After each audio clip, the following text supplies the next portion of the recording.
Welcome back to another episode of Conductor Sunday live stream, our second live stream back from taking a big pause. I'm joined by these amazing guests, George the Disney Italiano from Hollow Gelato, the one and only Orange Grove 55 with his crazy wild hair, and the one and only Tommy Toon World with his world famous food reviews. How are we doing tonight, gentlemen? Hey, we're doing great, man. Yeah, we're doing good. We're doing good. We got a West Coast edition right here, right? Hi. Yeah. Yes, I'm loving it. I'm loving it. But every day. I'm going to start with George, the Disney Italiano. Where can everyone find you on social media? Absolutely. You can find me over at Hollow Gelato, where Abby and I have the scoops on all things theme parks, Disney, Universal, Knott's Berry Farm, Disney Cruise Line, you name it. And you could also find us on Instagram under Hollow Gelato. Absolutely. And the one and only Orange Grove 55 with that wild, amazing hair. How you doing tonight? I'm doing really good. My hair is doing fantastic. I conditioned last night. It's really wavy. I love it. I love it. It's working out. It's working out, you know.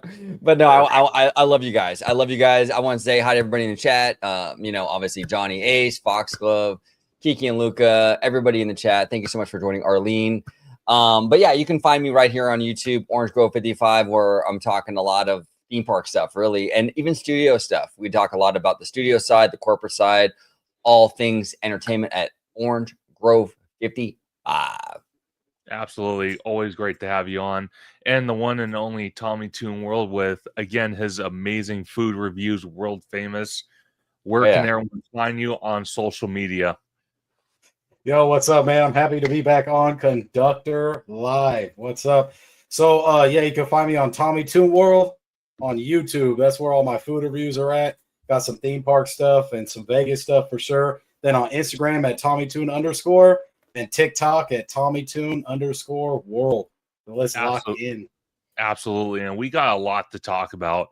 Our topics tonight, including an emergency topic that only came by several hours ago, which was from Universal Hollywood, but we will get into that. But our first topic we're going to talk about is Disneyland Forward, because we were talking just before we went live. George, the Disney Italiano, had some viewpoints that he wants to go over about what we can see with construction. And it's this topic's gonna kind of collide with another topic about the construction and what we could see going forward. So I'm going to share the screen and I'm going to let George, the Disney Italiano, take it away. You're on mute, man. Thank you. As I was saying, thank you, good sir. What we were talking prior to going live was kind of like a little bit of a comparison about, people hitting on the train of like Disneyland or Walt Disney World, which one's better, and I think honestly, it depends on your point of view of it. I think if you just break down the parks in Walt Disney World, if you just match up Disneyland Park with Magic Kingdom, Disneyland has it, Don Pat. Even I'd have to say Animal Kingdom. I love Animal Kingdom. It's actually my favorite park out of Walt Disney World's 4 parks, but you put it up against Disneyland, I don't know, you still have a little bit more variety there. But when you put the whole entire Walt Disney World Resort up against Disneyland, that's where you get a completely different immersive experience. And no one would really know until you actually experience it yourself when you're staying in the Disney bubble, in a Disney resort hotel. You go around Disney Springs, you resort hop.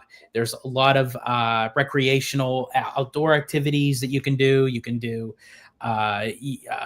motorboating. You can do, not that kind of motorboating, folks. I know.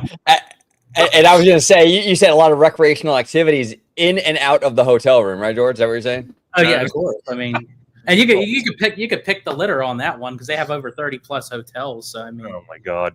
So, but in any case, so if you take the whole resort as a whole and put it up against Disneyland, Disneyland is mighty. It's a small park, but it's very mighty. But when you're going up against a whole entire resort complex, Yeah. That's where you can start kind of weighing in of like what would be better for a vacation. Now, for us as locals and everyone else that is a California local, they end up going to Disneyland. They do a day at Disneyland. They go back in a couple weeks, you know, and what have you. But I think Disney is wanting to get out of that. It's a locals park. It's a locals hangout. They want people, you know, to travel, whether it's international, out of state. And how do you do that? You expand the resort. And how do you expand the resort? You add more capacity to your already existing theme parks, add in another hotel. But if you add in another hotel, what I think, honestly, the main goal for Disneyland Forward is that third gate. And I said it before, and I'll say it again because a lot of people don't watch all our lives and all our videos. But I think that they're going to announce, not build, just announce the third gate much sooner than later.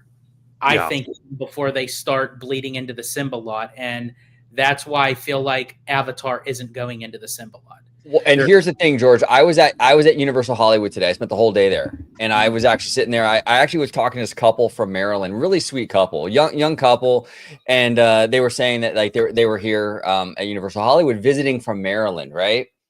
And you bring up a great point. They were saying like, you know, I asked them, "Are you going to go to Disneyland?" And they said no, because they said that we heard that Disney World is so much better. And you know how I am, George. You know, I'm a Cali guy. Hi. You know, I'm not going to let that sit. You know what I'm saying? So I told the girl, I'm like, hey, look, you know what? Honestly, like Walt Disney World, yes, it's bigger.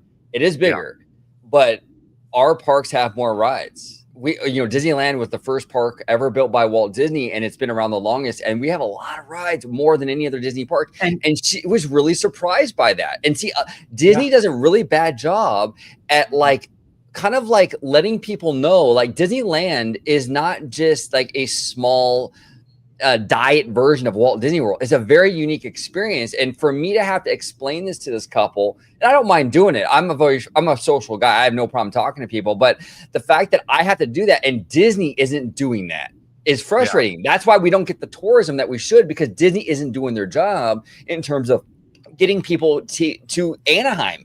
I mean, look, this is what's frustrating. The opening day speech was an inspiration to all the world, not an inspiration to Southern California. You know what I'm saying? But Disney seems to forget that a lot of times, and it's very annoying, in my opinion. Well, and that is also the common misconception on the other side of the spectrum, because that's what took me. Sorry, we got Hey Bricky in the house. Bigger doesn't mean better.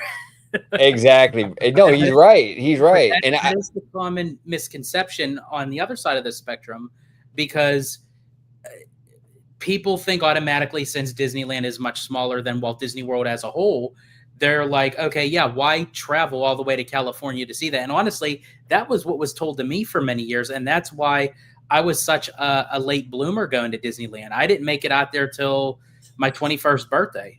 Because I'm thinking, okay, if I've been to Walt Disney World, what is the purpose of me spending more money to go cross country to see something smaller? Which, even if it's smaller, it's a completely different feel than Walt Disney World. Yes, and that's exactly the same mindset this couple had. They were like, why are we going to bother with Disneyland because Disney World? And it's like, no, I had to tell them, like, no, give it a shot. I'm telling you, it's different. It's a different vibe. Disneyland has a lot of rides. It's a different thing, you know? And she was very open. The husband didn't speak a lot of English, to be honest with you. So I was talking more to the wife, and she was really receptive of like, okay, I'm kind of interested now in Disneyland. But I mean, I think Disney in general has done a really poor job at sort of marketing this resort to people outside of California. You know what I'm saying? And I think that's one of the biggest problems. Look, I'm not saying that like, you know, they should like completely abandon the locals market. They should absolutely lean into locals, right? We're all locals here. But at the end of the day, though, I think the tourism market, there's a lot that you can kind of tap into there on Disney's end, and they really haven't. You know, we see a lot of discounts on the SoCal locals and even the California locals, but we don't see a lot of incentives for out of country, out of state. And I would love to see more of that. And I think our resort, I'm proud of our resort, man. I love Disneyland. I want the world to come and enjoy it. And it makes me sad when I hear a couple like that say, we're going to skip Disneyland because we heard Disney World is better. Come on, you know, that's not cool. You know what I'm saying? For me personally, as a diehard Disneyland fan, that makes me sad, you know, because you're missing out. You are. You see that's the thing. You know, the only difference I see with Walt Disney World, like you gentlemen said, is basically things we already have out here, just amplified and bigger. You know, don't get me wrong, they have some attractions, and Epcot's never going to be replicated. That's just unique compared to anything else. But on the other hand, you know, I get it in a way. You know, I get both sides. You know, Disneyland is, the way I see it, being someone that lives in SoCal on the West Coast. Shout out West Coast team. Hi. But no, you know, Disneyland's a staple, and that's one thing. And I want to shout out to Hey Bricky, who joined the chat. You know, Yes. that's why I love his videos, both on Hey Bricky and Bricky Vlogs, because a lot of his videos go into that nostalgic history, and I love that. And Disneyland is so rich with history. Yeah. It's something. It's a must. It if you're visiting SoCal, it's a must do. It really is. It's something you have to see in person.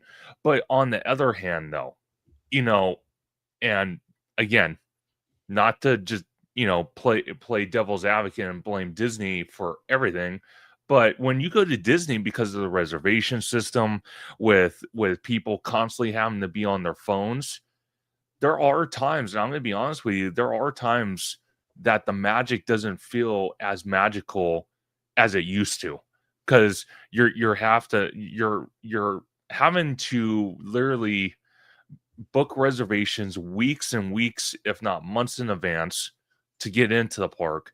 Then you're on your phone if you want to do lightning lane, so you're constantly on your phone. Then, you know, if you want to mobile order food or do the mobile order for merch, that's another stress. And the Well, whole point of, you know, going into Disneyland is to kind of be immersed in that fantasy and not have to be on your phone.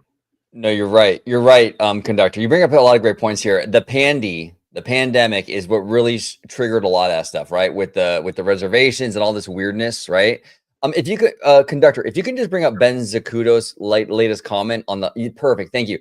Actually, Ben, I agree with you. As much as I'm a Westcott guy, I want Westcott, but he says here, my hot take is that I don't think Westcott for Disneyland Third Gate would bring international guests as much as it would domestic and locals. And you're probably right about that, because here's the thing, right? Westcott, what is it going to be? It's going to be probably a World Showcase park. At least that's what it was initially, the concept, right?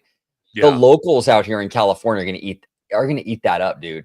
I mean, the whole drink around the world thing and all those festivals, bringing that out here to California, dude, I'm telling you, it's going to be a huge hit with key holders. But is that going to be something that, like, you know, like the international guests, like from Japan or Australia, are they going to be digging that? I don't really know. I mean, probably to some degree, but I mean, Ben probably isn't too wrong on that, where it's like, it probably will be a lot of locals, because I can see the locals really eating that up, you know? And then Bricky makes a good point as well. I love Disneyland with all my heart. It's not what it once was. The iOS version of Disneyland has ruined the magic. Right. And I can't agree more. Again, when you go, I kind of feel like it's rush, stress, and constantly on my phone. Universal, don't get me wrong, they're guilty of it a little bit. I'm not gonna let Universal get off the leash on that one. But when there's a comparison issue, Disneyland takes the cake on that one, because it's constantly, you're on your phone to book the next reservation for a lightning lane, or you're trying to, you know, get food, or you're trying to get into the park, or you're trying to. It's just crazy. And like Bricky said, and again, I love his mind. I love how he thinks. An iOS version is ruining the magic. It is. No, it is. It's a lot. It's a lot. You're on your phone a whole lot. What I mean, your phone dies at Disneyland, and you're asked out. You know what I'm saying? Yeah. I mean, you depend on your phone so much at Disneyland Resort, way too much. Like, I was at Universal today. I didn't really have to use my phone at Universal. You know what I'm saying? Yeah. It's just a different situation. But here's the thing too, though. Disney's in a kind of a different kind of dilemma than Universal, right? For Yeah. example, the demand, even though Universal is doing amazing things and they really are stepping it up, the demand for Disneyland is still much higher. So, you know, Disney does have to put some kind of barriers to entry to that Sure. experience. Otherwise, what are you going to do? Like, it's getting more expensive, yes, but if it was cheaper, what would the experience be like at Disneyland, right? Like, if you really brought that price down, it would be a horrible experience in terms of the crowding. And okay, well, how do you fix the crowding? Well, you have to really ramp up the reservation system and mitigate it that way. Well, people don't want that either. So there's a lot of pitfalls here with this, that Universal doesn't really have to deal with as much. Now, I do think that's going to change. I do think Universal is stepping it up, and I do think that Universal is actually going to have a demand issue like Disney's having eventually. But right now, they're not there yet. You know what I'm saying? Yeah. No, 100%. I just want to bring up I just want to bring up Bricky's comment. He said Disneyland gets a lot of Asian and South American visitors, while Disney World gets most European tourists, and that's all based on distance and affordability. So it makes sense. But I like Webba's comment, because I was on your channel, OG, the other night, and he was saying, how the different countries, half of them go to a Walt Disney World because it's a shorter distance. The other half go to Disneyland. But again, the biggest problem I see is, there's a backstory why Disney is doing the price increases, not only to Walt Disney World, but mainly at Disneyland, because we can all come to agreement when it comes to Disneyland and DCA at the moment.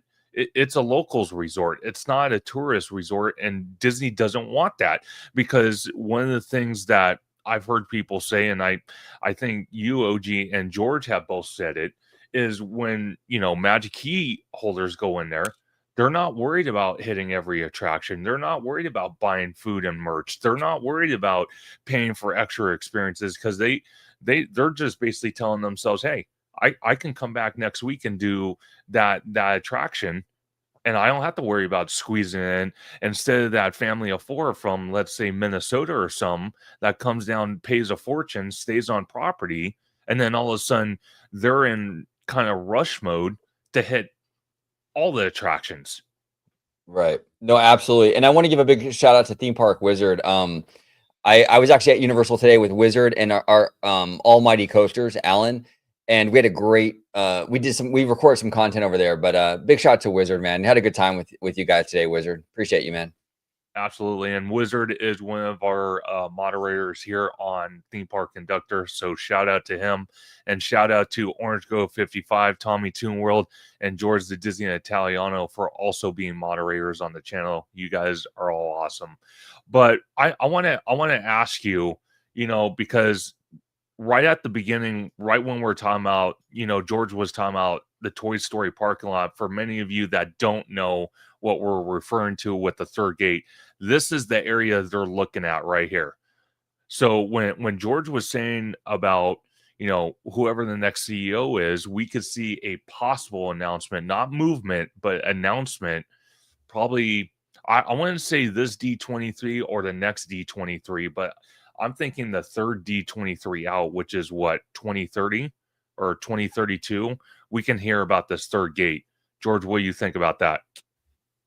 Yeah, I think as far as like for the third gate, as I said, would probably maybe get an announcement like for towards the second half of the 10-year, $60 billion promise. Now, again, I'm not saying that right then and there, boom, they're going to start construction, but I think we might start getting some information that they're kind of teasing us with, that is the road that they're going to end up doing. Because again, as I said, I mentioned this before and I'll mention it again. When we were staying at the timeshare for my birthday weekend, that someone working actually there in the timeshare.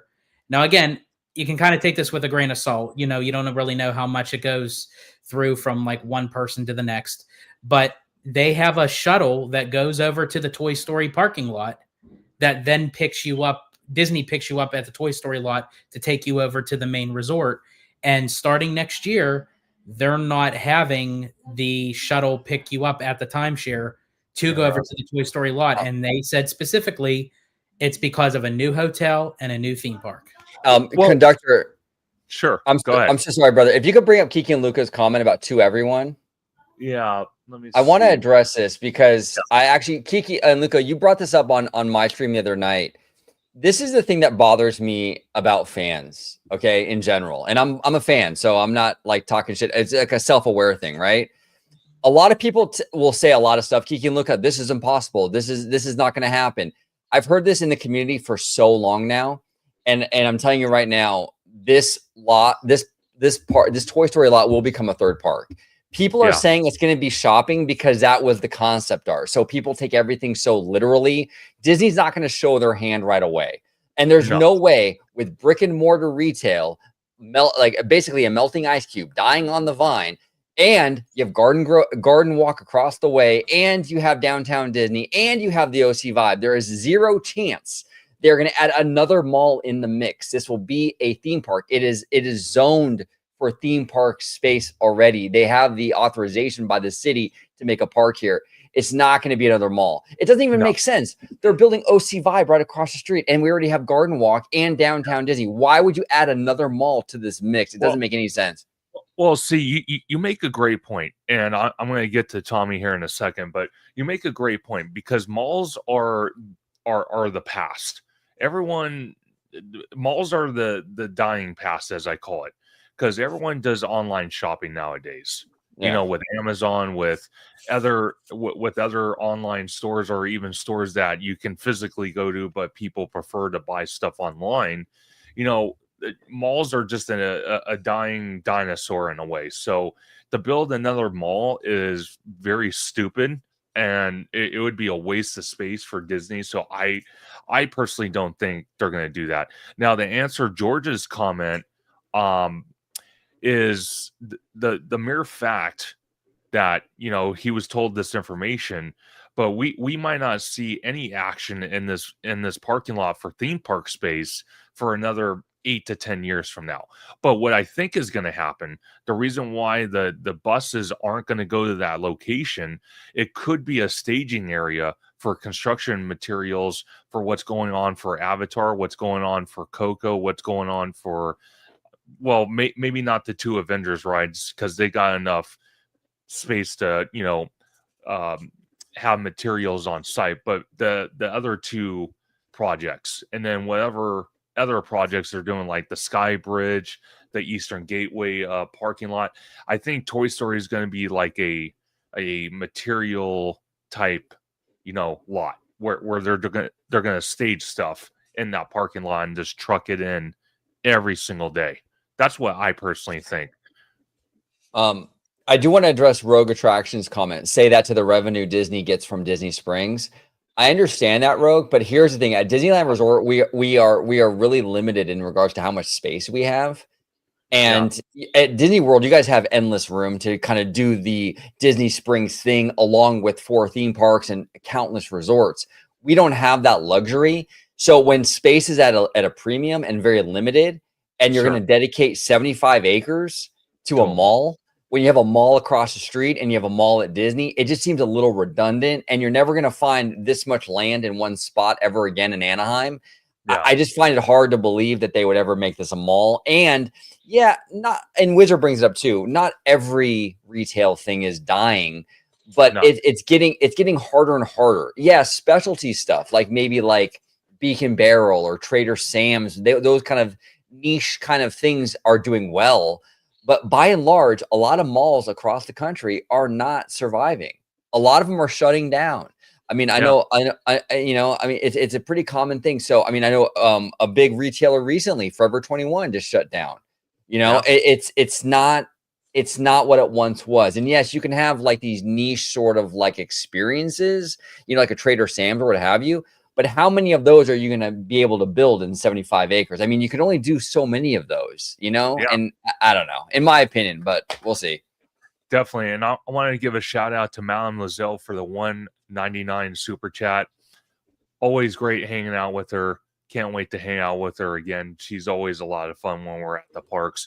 But Tommy, I want to go to you because I want to get your opinion on this. With with Toy Story possibly being announced the third gate, what's going on at Disneyland, what's your opinion so far on what we've talked about?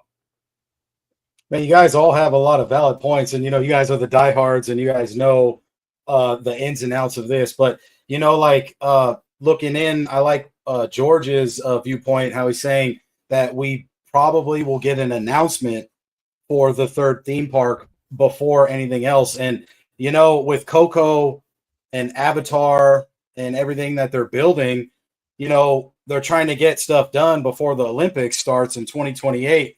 If they announce that the third gate, they probably shouldn't start it right away, right? Because they're trying to fix the city of LA for that mass tourism, from Olympics.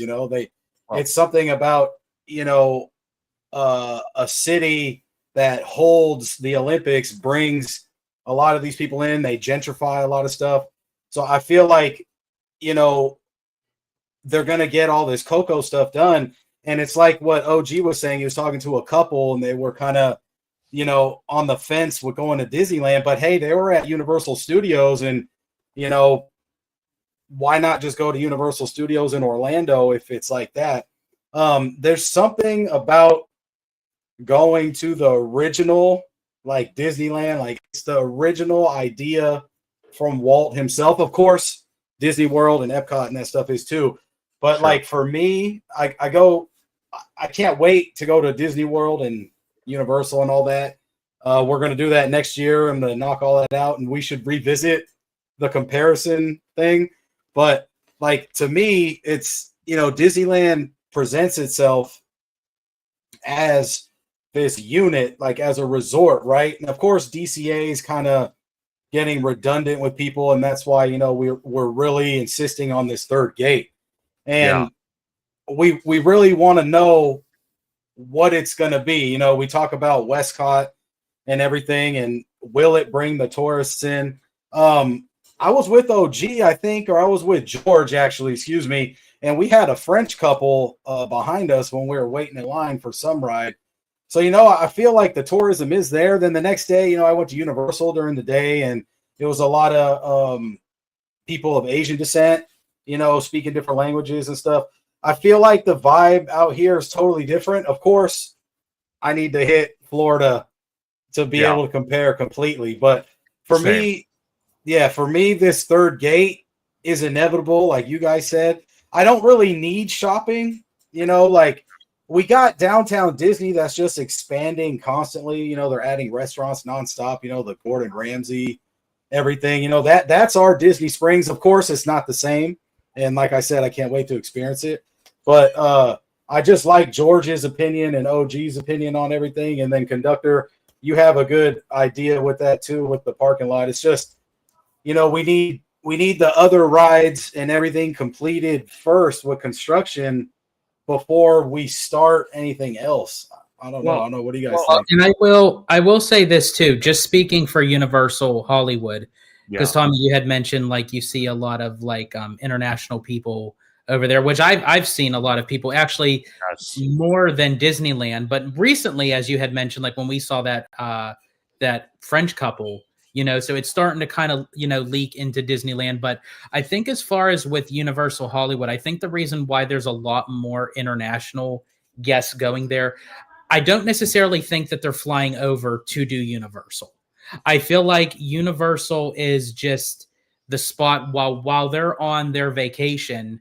Sure. Like in LA, because a lot of international travelers come over for the tours. They go on the double-decker bus so they could see the celebrity homes. They go to the Grauman's Chinese Theater where they put all their handprints and everything. So while they're in the area, they're like, hey, here's Universal, and I'm for sure a lot of the tour guides, encourage So George, what's better then? What's better, like having the tourism come to LA for something else and then them spend their money at Universal, or them coming to this LA region for Disney and then just sticking in that region of Anaheim? Yeah. And I think that's where Universal kind of has a little bit more of the edge than Disneyland, because I feel like people specifically would travel to Anaheim for Disneyland. Like no one's gonna travel to Anaheim to say, hey, I want to eat at Denny's, you know, in the Anaheim region. Like, hey, speak for yourself, bro. I mean, yeah, you know, that chicken fried steak is pretty good, dude. I love that chicken fried steak, but I wouldn't fly on a plane to go get it. So, Oh my gosh. So for me, when it comes to Universal, I don't necessarily think, not for everybody, but I'm just saying, I think a big chunk that they end up in the park at Universal is because they're already coming out for the LA vibe. That's what they want. It's like, okay. It depends on the season too, because people are flying out here for HHN for sure. Well, 100%. And here's the thing. Here's the thing too, though. To be fair, I mean, I agree with you, George. I 100% agree with you. I think people come down to California, and Universal's part of that pie, the overall pie. Yeah. But I would have to say the same about Disneyland, though. Like, I don't think people necessarily fly out here just for Disney. I think when people come from, like, say, like we were saying, Asia and stuff, I think they're coming for Disneyland and the other stuff as well. Yeah. It's not just about Disneyland Resort. I think it kind of goes both ways.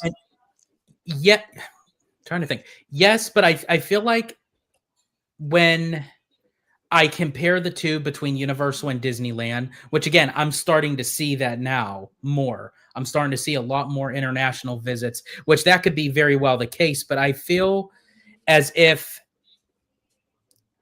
let me see if I can say this with making sense. They come for the LA vibe, they go to Universal, and then while they're here at Universal, they're like, okay, let's make a day at Disneyland. So it's almost like a layer on top of a layer on top of a layer. Because when Mademoiselle and I were at Universal, they got mixed up and they thought that Star Wars was at Universal. Oh, geez. So they ended up flying all the way over for Universal. Oh, boy. I hope that they got to extend their trip to go to Disneyland, because that would have really sucked, because they literally spoke like 5% English. Like they understood it, but they couldn't speak it. Yeah. And they had 2 young kids. Sure. I mean, I felt for the kids because they seemed very disappointed. But as far as the adults, like you have to do your research. Right. No, dude, it's like buying a Drake album and thinking you're gonna get this song. Hi. Monster Hunter Beat Ho. Exactly. No. You guys make a valid point, and again, it's just when the Olympics are going to be here in about really quick, Conductor, Sure. not to cut you off, and I'm glad you actually said that, because that was the thing I was going to say. I feel like when the Olympics come, I think it'll help Disneyland, but I think Universal is going to get the boom on that one, and I feel like that's why Universal is announcing their plans for the hotel, right, the new attractions that are eventually going to come, because I feel like they're setting it up for 2028, and they are. You know, Universal has already confirmed that they are going to be the host, and they are going to have all the media on property for the Olympics. It's going to be the hub. So Universal is going to be the hotspot. Hollywood's going to be the hotspot. You know, so that's something Universal is going to take advantage of. And again, obviously people are going to go to Disneyland because, you know, like I said, when you're coming from out of state or out of the country, Disneyland is a staple no matter what. But again, it's kind of hard doing the balancing act. But I want to go to Bricky's comment, and this is kind of about the Toy Story parking lot, the third gate. He says, here's the problem with announcing it too early. People stop booking vacations because they decide we will wait until the new park is done, so they won't announce it until it's about 12 to 18 months away. And I want to answer Bricky's comment with another comment, kind of off subject, is about the Avatar land. And Bricky, if you're still watching, I do want to let you know, if I haven't told you already in the parks, when you did that video kind of explain the concept art on how Avatar could possibly be laid out with the green space, you walk through the green space, and then Avatar is brilliant. So I do have to give you a shout out for that. But you know, the one thing I can see with that, and we talked about it, I talked about it on Orange Grove 55's video the other night, and I talked with George as well, was with Avatar, kind of like the mistake they made with Star Wars Galaxy's Edge is, obviously they're going to open with one attraction, but when you look at the concept art, it's pretty massive just to have one e-ticket attraction. What I think they're going to do is they're going to open the e-ticket attraction with the land, but they're going to set up the infrastructure for a second attraction. They're not going to announce it, hopefully, and they're not going to get people's hopes up, because the biggest problem with Star Wars Galaxy's Edge was obviously Millennium Falcon was going to be the opening day attraction, but they also announced Rise of the Resistance, but Rise of the Resistance didn't open until later on. The hype died off because of that. Right. Well, that's why you saw it was very soft. Attendance was soft when Galaxy's Edge opened, because people were waiting until Rise of the Resistance opened. They have pills for that. Exactly. Exactly. George takes them every night, so he knows. Dude, I don't need that in that department. But in all seriousness, though, like I think what's going to happen here, because think about it, right? We have 2 Avengers rides coming, and we have Cocoa Boat ride, and then we have the Pandora ride, right? Yeah. I think considering the fact that we have the 2 Avengers and we have Coco, I think we're okay with one Pandora ride. However, though, and I think I said this in the live chat on your live show, Conductor, the other night. I think if it was just Pandora coming and we didn't have the Avengers and we didn't have Coco, I think you would need to have 2 rides opening with Pandora. I think that they get a little bit of a pass for me personally. Sure. It's all subjective, but a little bit of a pass for me, because there's a ton of other stuff coming like in the lead up to this new land. You know what I'm saying? So I'm kind of forgiving. You know how many of my friends do not care about Avatar? They don't care about the trailer. They don't care about the movies. They don't care about the land. It's weird, too. A lot of people complain about Avatar and James Cameron, at least in my bubble. So, like, for me, DCA, I love Avatar, by the way. So I'm the one that defends it. But yeah. DCA is getting these 2 teenager type things. Of course, Avengers kids love Marvel. But I feel like Coco is the kid attraction. Of course, we all love Coco, and that's one of the top Pixar movies out. But like, I feel like that is like big bank on that. Of course, they put all this money into Robert Downey Jr., giving him a jet and everything to be Dr. Doom and come back. So of course they're going to put him on that Kuka arm and have his voiceover and everything in there. And it works because we got Tom Holland for Spider-Man. But I feel like Coco is almost like the sleeper cream of the crop. Like, that's going to be the boat ride that you're going through. Everybody, I don't know. What do you guys think? I don't know. Like, are you just for Avatar, Avengers, or Coco? Like, what's the order? I'm juiced for Avatar the most. I was actually on Bricky's channel the other day. We talked about this. That's like the thing I'm most excited for is Avatar, because I'm really curious how they work this into the DCA overall. And on top of that, I love the one they did in Animal Kingdom. So I'm really hyped for this land. The other thing too that's kind of interesting, because Bricky mentioned in the chat Avatar box office crushes. He's right. Both movies made $2 billion each, which is interesting, 100%. Right? Yeah, it's interesting though, because but Tommy, you also have a great point too when you say people don't really care about the franchise. I feel like it's weird. Like, these movies make a lot of money, but they don't really move the needle culturally though. Like, I don't feel like people are like into it like they are like the MCU or Harry Potter and stuff, right? It's like a different kind of thing. Like, I think people go to the theater for it for like the experience, but no one's like deep diving into like the Na'vi and all the lore and all that, right? It's like a different kind of fandom, I think, right? Is that fair, Tommy? Or would you? Yeah, like, you don't have people walking around with Avatar tattoos, but you got Marvel and stuff. You know what I mean? I don't know. It's hard to explain because it wasn't a comic book, so it's hard to explain. But I feel like I like Avatar, so don't get me wrong. See, and Bricky says Avatar at DCA aligns with the new mini single IP land trend, like Paris with The Lion King and Frozen. I think Disney is starting to kind of go down that route. And I think that's probably why for a long time when they used the term Avatar experience, where a lot of people were thinking it was a walkthrough, but I think they use experience because technically it's maybe not a full-fledged land. I'm optimistic about it. I love Avatar. I'm like one of the very few that actually does love the franchise. I love the movies. I love the we should get Avatar tattoos. But Bricky, it's too late. I got a banshee right. No, never mind. I'm just kidding. Oh, whoa. Well, I ran out of room because I got Chip and Dale in between like both my thighs grabbing for the nuts. whoa. Shouldn't have brought up the tattoo thing.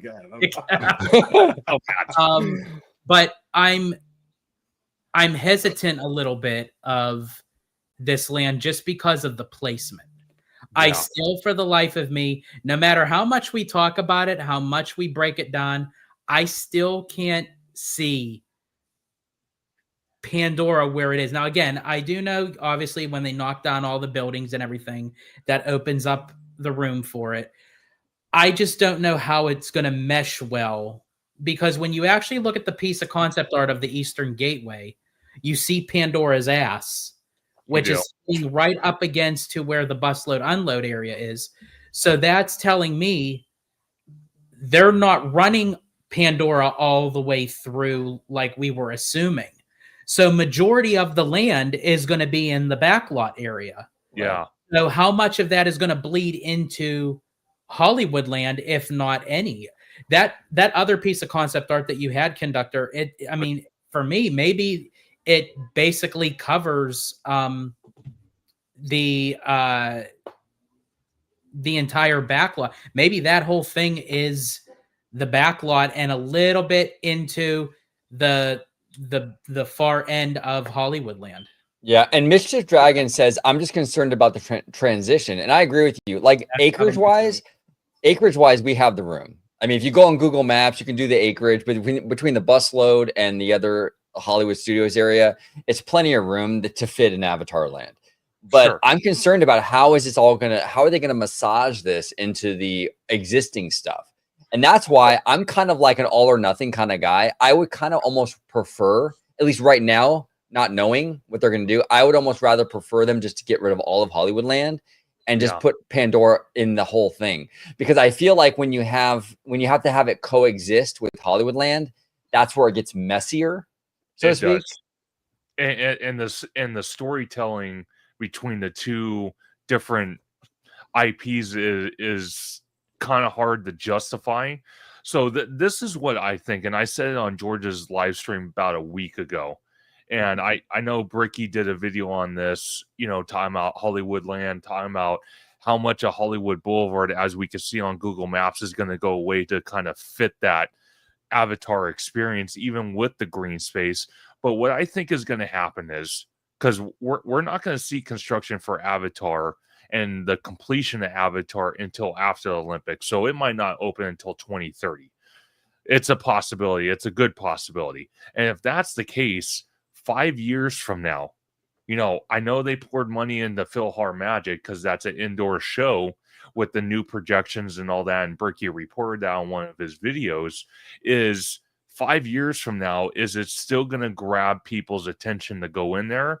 Or is it just going to be a lost leader like the other theater to the right of Hollywood land? Well, and Mademoiselle says, no, we need the streets of Hollywood land. But I mean, respectfully, Mademoiselle, I don't really know why we need it. Like, what's in Hollywood land right now that is so necessary? You know what I'm saying? Like, I feel like everything is like, I mean, off the page, you can put another gift shop anywhere else. I mean, I guess you lose the animation building, but I mean, you lose schmoozies, right? You lose schmoozies, but you can move that. That menu can go anywhere. Sure, I mean. I just feel like there's not a whole lot of there right now to like. But the fact that they're refurbing Mickey's PhilharMagic, they're replacing the seats, says that it's not going anywhere. So there has to be some form of Hollywood land that's going to stay. Otherwise, because if you're not going to turn all of it into Pandora, and you're going to leave Mickey's PhilharMagic. So what are they going to do? They're going to circumcise the Hollywood strip and stop it like that. See, that's what I'm trying to figure out. Where is the cutoff? Where is the transition? Because even if they do cut off to the transition of PhilharMagic, and then you have Mission Breakout on the other side. Now, I do know, OG, you had mentioned, because you still kind of got like that outer space kind of thing. Sure. But I don't know. It just, when I walk into Pandora, and you guys will see it in March, you guys will literally see the transition when you cross over the bridge, you don't get into Pandora until you do that full walk across that bridge, and you start to hear the chirping and the critter sounds and the Navi music. It hypes you up, and then when you turn the corner, boom, there's the floating mountains. Well, see, I just don't see how that is going to be transitioned into the bottleneck of what Hollywoodland already is. Me personally, if they wanted to get rid of Hollywoodland altogether, absolutely fine. Yeah. I just think Avatar was not the IP to put there. Well, but one thing we have to remember too, though, and again, this is I'm just putting it out there. I don't have any inside information, you know, despite the fact that I have brunches with Bob Iger every Sunday. I don't have any inside information. This land is based on the next like 3 movies, I think, like Fire and Ash and the 2 after that. So we don't really know like what these movies are about. So for I mean, you know, for all we know, there's a totally reasonable explanation as to why it's chosen to be here that we're not aware of because we don't know what the movies are about. You know what I'm saying? True. Yeah. And you know, one of the things I'm looking at is, and again, like I said, 5 years from now, they could start construction with this. And I think they're kind of just putting a Band-Aid on PhilharMagic for right now. I think it is going to go away. And what I honestly think is going to happen is right where this building is, Elias Co. Company, I'm going to be very honest with you. And again, this is just my own opinion. I think the cutoff is going to be right here. I'm being serious with you. I think the cutoff is going to be right here, and everything going this way is going to be made for Pandora. I think personally what's going to happen is the Hyperion is going to go away. The Animation Academy building is going to go away. So the Hyperion can either go for Avatar or it can go for Avengers. But if it goes for Avengers, you're talking about two more big e-ticket attractions in this area, or you know, like Bricky said, and like you said, George, and I'll get more justification when I go in March to Orlando to see Pandora and Animal Kingdom. Maybe what Bricky was hinting at, because he's obviously been there, you all have been there, except for me and Tommy, is the fact that what you said, you know, you walk over a bridge and you kind of walk a good distance before you get to the land. Maybe what Bricky was hinting at his video that he did a while back is you walk into this green space, which is kind of like a buffer, and then you walk into the world of Pandora, and that's a big possibility. But looking at this concept art, I'm sorry, you know, like OG says, if this land's gonna host the next 3 Avatar movies, you can't tell me that this land's only going to have one attraction. There is no way. I think though. Here's what I think of that though. This is my thing, because this is where Damaro gets in his wording. They're going to incorporate the next 3 movies. What it could be is one piece of an item that is in Avatar 4 that is like an Easter egg, and you have to try to find it. I really honestly, and maybe depending on like the creatures that they add into the e-ticket boat attraction, but I really honestly don't think that they're going to literally, the way they hyped it up, I feel like, in my opinion, I could be wrong, I'll eat crow if I'm wrong, but I really don't think that they're going to infuse like what's going to be Fire and Ash, what's going to be Avatar 4, what's going to be Avatar 5, because also too, he's even thinking that depending on how well Fire and Ash 4 and 5 do, he could be doing 6 and 7. He actually said storyline. So George, you don't feel like these next, because you were concerned before that that is based on the 3 movies that would cause a lot of secrecy and a lot of information wouldn't be released because of that. If you feel it's so minor, like that won't be the issue anymore. I think I think now what I'm really thinking about it, I think they're kind of using it so they don't have to give no information on. But when they do it on set, it's little pieces of detail here and there. I don't think the more that I'm looking at it and the more that I'm thinking about it, what really solidified it for me was when I saw that concept art for the Eastern Gateway. When I saw the back of Pandora's ass and where it's placed, I'm thinking, okay, they didn't even really touch all, because in my mind, when they said it was going to run into the bus load unload area, when we walked right before and we're like, whoa, this is all going to be part of Pandora. It's really not. So majority of all the space that's already there with the back lot, once you knock out all those buildings, that's basically what I think is going to be the Pandora. And that's so why they're using it as an experience. Because again, I could be wrong, but I think honestly, it's just going to be one attraction, which I'm okay with that too. I just think that this land is not going to be as big as what I think a lot of people think it's going to be. Yeah. I mean, you guys, let me get this off real quick. So you guys have a lot of good, valid points. So Avatar 4 comes out December 21st, 2029.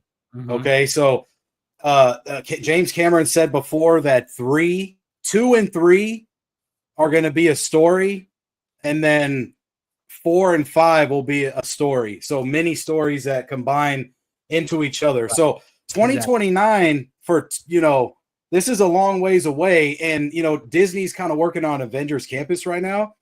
Are they going to have to finish one project before they move to the next? Well, before even that, Tommy, like even before moving to the projects, look at that time frame. Now, you just said Avatar 4 is going to come out in 2029. Yeah. Right. That's going to be a 4-year gap from the time we get Fire and Ash. There is no way in hell that they're not going to give us no information on Avatar for 4 straight years because they want to keep something secret for the next upcoming Avatar 4 and Avatar 5. Because once they open Avatar, that's usually, I think, around the time maybe Avatar 5 will be opening. So so the more that I'm thinking about it, that was a concern of mine. But again, after looking at this piece of concept art and looking at the dates of when Avatar 4 and 5 come out, I think when they say, oh, we're incorporating all the avatars into it, I don't, to me, I kind of know Josh's lingo when he makes assumptions like that. It's not really what he's actually saying. It's to kind of get that hype. Because you have to think, he mentioned that at a time where he had to get all of us, 17,000 people in an arena, he had to get all of us back in his good graces because the last 2 D23s for him were not so hot. And the fact that he is now ahead of Dana Walden for the CEO race, it's showing that everything that he's doing is working to his favor. So how can you kind of manipulate the wording to kind of get people to say, oh, this isn't just based off of Way of Water. Hell, this isn't even based off of Fire and Ash. This is based off of all 5 Avatar movies when the land is going to open before Avatar 5 even hits theaters. Man, this is crazy because Avatar 5 comes out December 19th, 2031. So 2031 could be a golden year because we're going to get Universal UK too. And so if they open that park in 2031 and then we get Avatar here. Was 5 years. His promise was 5 years. Now, again, we can go back and look at that. Is it fully completed in 5 years? Or does it mean it starts work within 5? That's where Josh kind of gets away with his wording because you're never really a fully... Well, we do know it will start work in early 2026 because that's when Monsters Inc. closes. No, I know, but I mean, like when he says like 5 years, does that mean everything is done, boom, completed, opened in 5 years, or it's still in the construction phase within 5 years and it can open a year or two later after the 5 years? See, that's where, like, what is he saying that it is? Is he saying that everything is done, completed, open, everything that was announced at D23 before the 5 years? Or does that mean everything starts construction in the 5 years, but it can bleed into the next 5 years? Yeah, I think the possibility for delays is absolutely a thing for sure. I mean, this is a big project, and you can have a rainy season that sets you back, or anything could come up. Right. We could have a big earthquake. Hopefully not, but you just never know. Right, but I'm saying as far as like what Damaro's wording is, like what was his intentions of saying the wording? Was his wording meaning 5 years completed? or 5 years, everything is running back to back to back and it can open even after 2030. Because if it's after 2030, then it would be after Avatar 5. If it's supposed to be completed and opened by 2030, then it would open before Avatar 5. Right. Well, and it makes me wonder too. I mean, you know, because we don't know the storyline for these, and Bricky's so funny, because we don't know the storyline to these upcoming movies. You know, I mean, there could be something in these sequels that we're not aware of that do make sense. Now, again, I'm being very optimistic here. I don't think that's the case, but you just never know. And Avatar will never be completed. I agree with you, Bricky. It's an ongoing thing, 100%. We all come to this happy place. I love it. I love it. But I will say this, though, on a positive note, I will say this. The fact that we are getting one of Imagineering's pinnacles, one of the best things they've ever done in Florida, the fact that we're getting any version of that in DCA is enormous to me. I'm excited. Yeah, we can play the semantics about, you know, oh, when's it going to open, or oh, how's it tie into California, and all that stuff is valid. But at the end of the day, the fact that we're even getting this in DCA, I mean, that's huge. That's massive. And we're getting nighttime Pandora every single night, something that Florida doesn't get to have, which I think is awesome too. You know what I'm saying? As long as we don't get another Galaxy's Edge, because Galaxy's Edge is beautiful. But if you don't have any kind of extra finesse in there, to me, it's not worth it, because I hardly go into Galaxy's Edge. I'm sorry. I'm just being brutally honest, because aesthetically it's pleasing to the eyes, but I usually use it as a walkway. Well, I think for this particular thing, being that it is going to be, I would imagine, smaller than the Florida version of Pandora, I would say, just eyeballing it, I would assume it's going to be smaller. I think based on the size of the land with one big e-ticket, I think that would be enough. Is that not, like, what do you mean in terms of attractions, or in terms of like? Here's the thing with this in particular, and they can kind of go either way. A lot of times when people walk into Galaxy's Edge, they couldn't give two shits about the aesthetics. They go into Rise of the Resistance, they come out. When you go into Pandora in Animal Kingdom, and this is where the transition does matter for me anyways, when you see the transition, and I can't wait for you guys to experience it, because I really want to get your thoughts on that matter of how you can compare it. When you transition from just the regular Discovery Island that moves into Pandora, it's a transition, but it blends so well with the greenery and the organic nature of everything. For me, will this look aesthetically pleasing? I would think so, especially if James Cameron's on board. But to walk on a cement sidewalk and then bangle that, to me, that's not really appeasing for me anyways.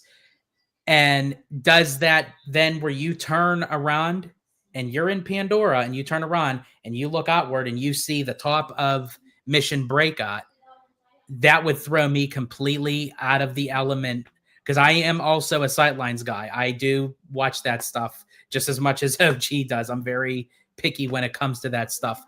So for me, I think the e-ticket is going to be a banger, but they have to add in the extra things. They have to add in the sound effects. OG, you had mentioned that is a big plus. They have to add in the bioluminescent forest. They have to add that. That's a huge factor. I think them adding the bioluminescent forest, that would solidify to get people into that land, whether they are going on the ride or not. See, that's where the difference is between Galaxy's Edge. People go to Galaxy's Edge to go on Rise of the Resistance. They don't go in for the immersiveness of the land. Yeah, and John says, oh no, I'm sorry, Conductor, your stuff's back to how it was before the live. Conductor, I don't know if you're on mute, bro, but I saw you trying to talk, but nothing was coming out. Oh, sorry. You hear me now? No, No, really it's like how it was before you started the live. So fix it to how it was right after. Yeah. Gotcha. Now, Abby said they might do a shortcut with California's Avatar. I hope not, Abby. I really do. Look, like I said before, I get really frustrated when it comes to Disney and their approach to DCA. I understand it's not Walt's Park, but it sits just feet away from Walt's Park. So let's get it done. Let's make sure that it's humanly possible, as close to the quality. And that worries me too. That worries me too. Because with DCA, if they're going to do these things, they have to let it match up to Disneyland. Again, is it going to be Disneyland? No. Nothing will. No. Nothing will be Disneyland. Right, but they have to get it as close as humanly possible. But now here's the thing: the saving grace is James Cameron, because he's a stickler for quality. But I'm telling you, I mean, you cannot. I get really frustrated because when everything goes in Disneyland, I see a lot of care being put into that, which is great. But I don't see the same level of care from Disney when it comes to DCA. We need the same level of care, Disney. It's like having a beautiful home, but you just let like trash on your front lawn. It makes no sense. Like, let's get it done, Disney. Let's make sure DCA is a quality experience. And it also ties into what we were talking about earlier. If you want tourism, then you have to start treating DCA more than Disney Berry Farm. Okay, it needs to be a quality, full-fledged Disney park experience, you know?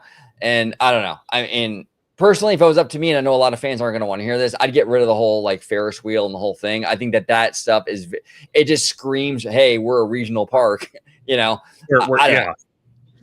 Can you bring up Ben Zacuto's comment real quick? Sure. So Ben, actually, yes, I actually agree with you on that. I love the Cocoa Puff iced coffee. I'm not a coffee person by all means, but like I could put two of them away. They are really good. Man. Yeah. So I want to pivot to the next subject that still ties into what we're talking about. Is one of the things I've seen from Disney compared to Universal is, you know, George and OG made an excellent point about Josh Tomorrow saying the 5-year plan. This is all going to be built, blah blah blah. This is where I have a problem. Okay, why does Disney feel? Okay, why does Disney feel that they have to sit there, give a timeline, give a budget on how much it's going to cost to build, when their competitor, literally 50, 60 miles away, is not doing that, just building an attraction or building the land, and won't announce what it is, won't announce how much it costs, and everything above board, and they're faster on construction, and they won't announce it until they're already halfway, if not 3/4 of the way done with the project. But why does Disney feel like they need to sit there and go into detail? Because I said this on George's live stream the other night.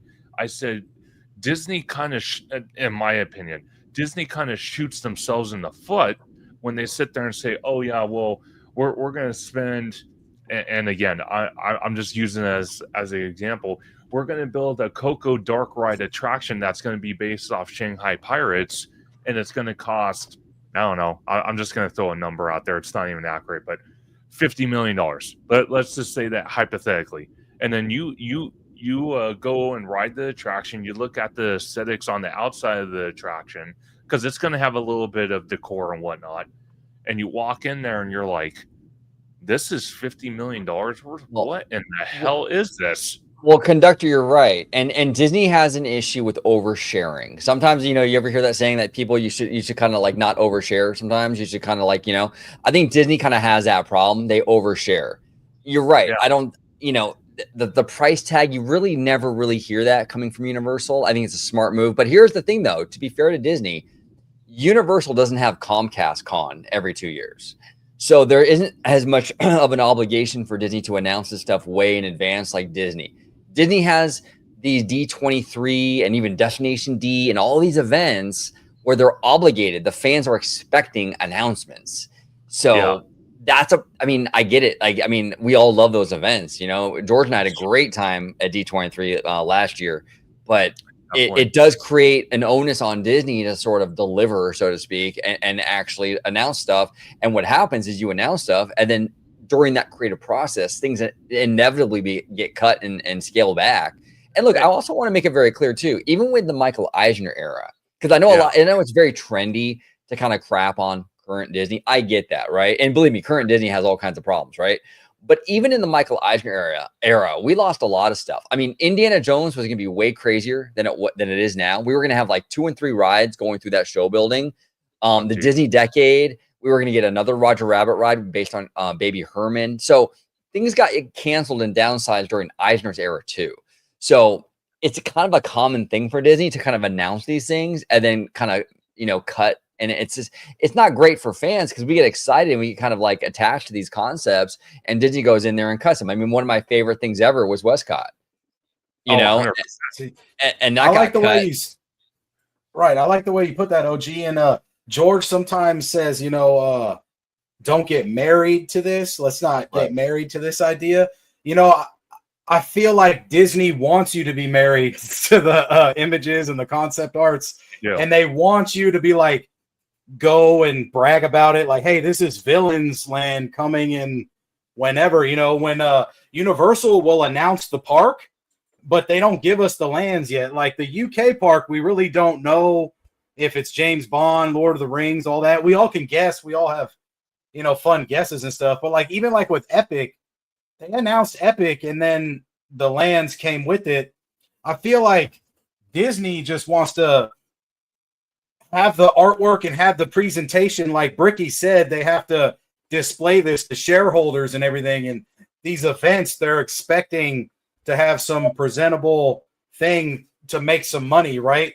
And, Universal did all that Super Nintendo World stuff, and it was reported on for so long. But I feel like it's always like a heavy rumor that's true, that's what's going to happen. I mean, you know how long there's a rumor of the Fast and Furious roller coaster coming? Like, it was almost like solidified before it even got like announced. So I do like how Disney at least gives the fans something to look forward to every couple years at D23, because we're itching for stuff. And a lot of the time the entertainment just isn't it. We get like 2 to 5 solid Disney owned properties a year now. That's really, really good. We always look forward to the next one, and then people spit it out, I feel like. And then it's like, okay, now, like for this year, it was like, oh, Lilo and Stitch, that hit, but now we're on to Zootopia 2. You know what I mean? 100%, Tommy. And Mademoiselle says Pandora and Animal Kingdom is beautiful, and it absolutely works in that park. And I agree with you, Mademoiselle. But here's the thing about Pandora and Animal Kingdom. A lot of fans leading up to that opening didn't think it was going to work in that park. So I think we should all keep that in mind with DCA, because a lot of fans, I've been in the community a real long time. I mean, a real long time. And I'm telling you, fans were not happy about that decision. And when it opened, it worked. So I think the DCA thing might work depending on the execution. You know what I'm saying? Because people were doubting even the Animal Kingdom stuff. Well, see, you make a valid point, OG, because one of the things, people like to do, they like to nitpick and, kind of, dissect the idea. But one thing, again, like you mentioned earlier, that's going to be the overall justification for Avatar going into DCA is the mere fact that we're going to see it at night, and it's going to make it absolutely breathtaking to see, which Animal Kingdom doesn't have that luxury of doing. And I have Ricky's comment to kind of, reference back what we're just talking about. He says downsizing is part of the creative process, though. When you run into real world restrictions, you have to make decisions based on that. And I agree. I 100% agree. Yeah. I kind of just feel, though, like maybe if I had to nitpick one thing that I brought up earlier compared to Universal building stuff than Disney, is maybe keep the funding aspect out of what you're building for fans. Don't share that immediately. Let the land be built, let it be opened, and then share that to the public. Maybe just keep that between the shareholders. You know what I mean? Kind of keep that, not in the public view, because then, it's funny because I use this terminology a lot, and I give credit to George and Orange Grove 55 for this.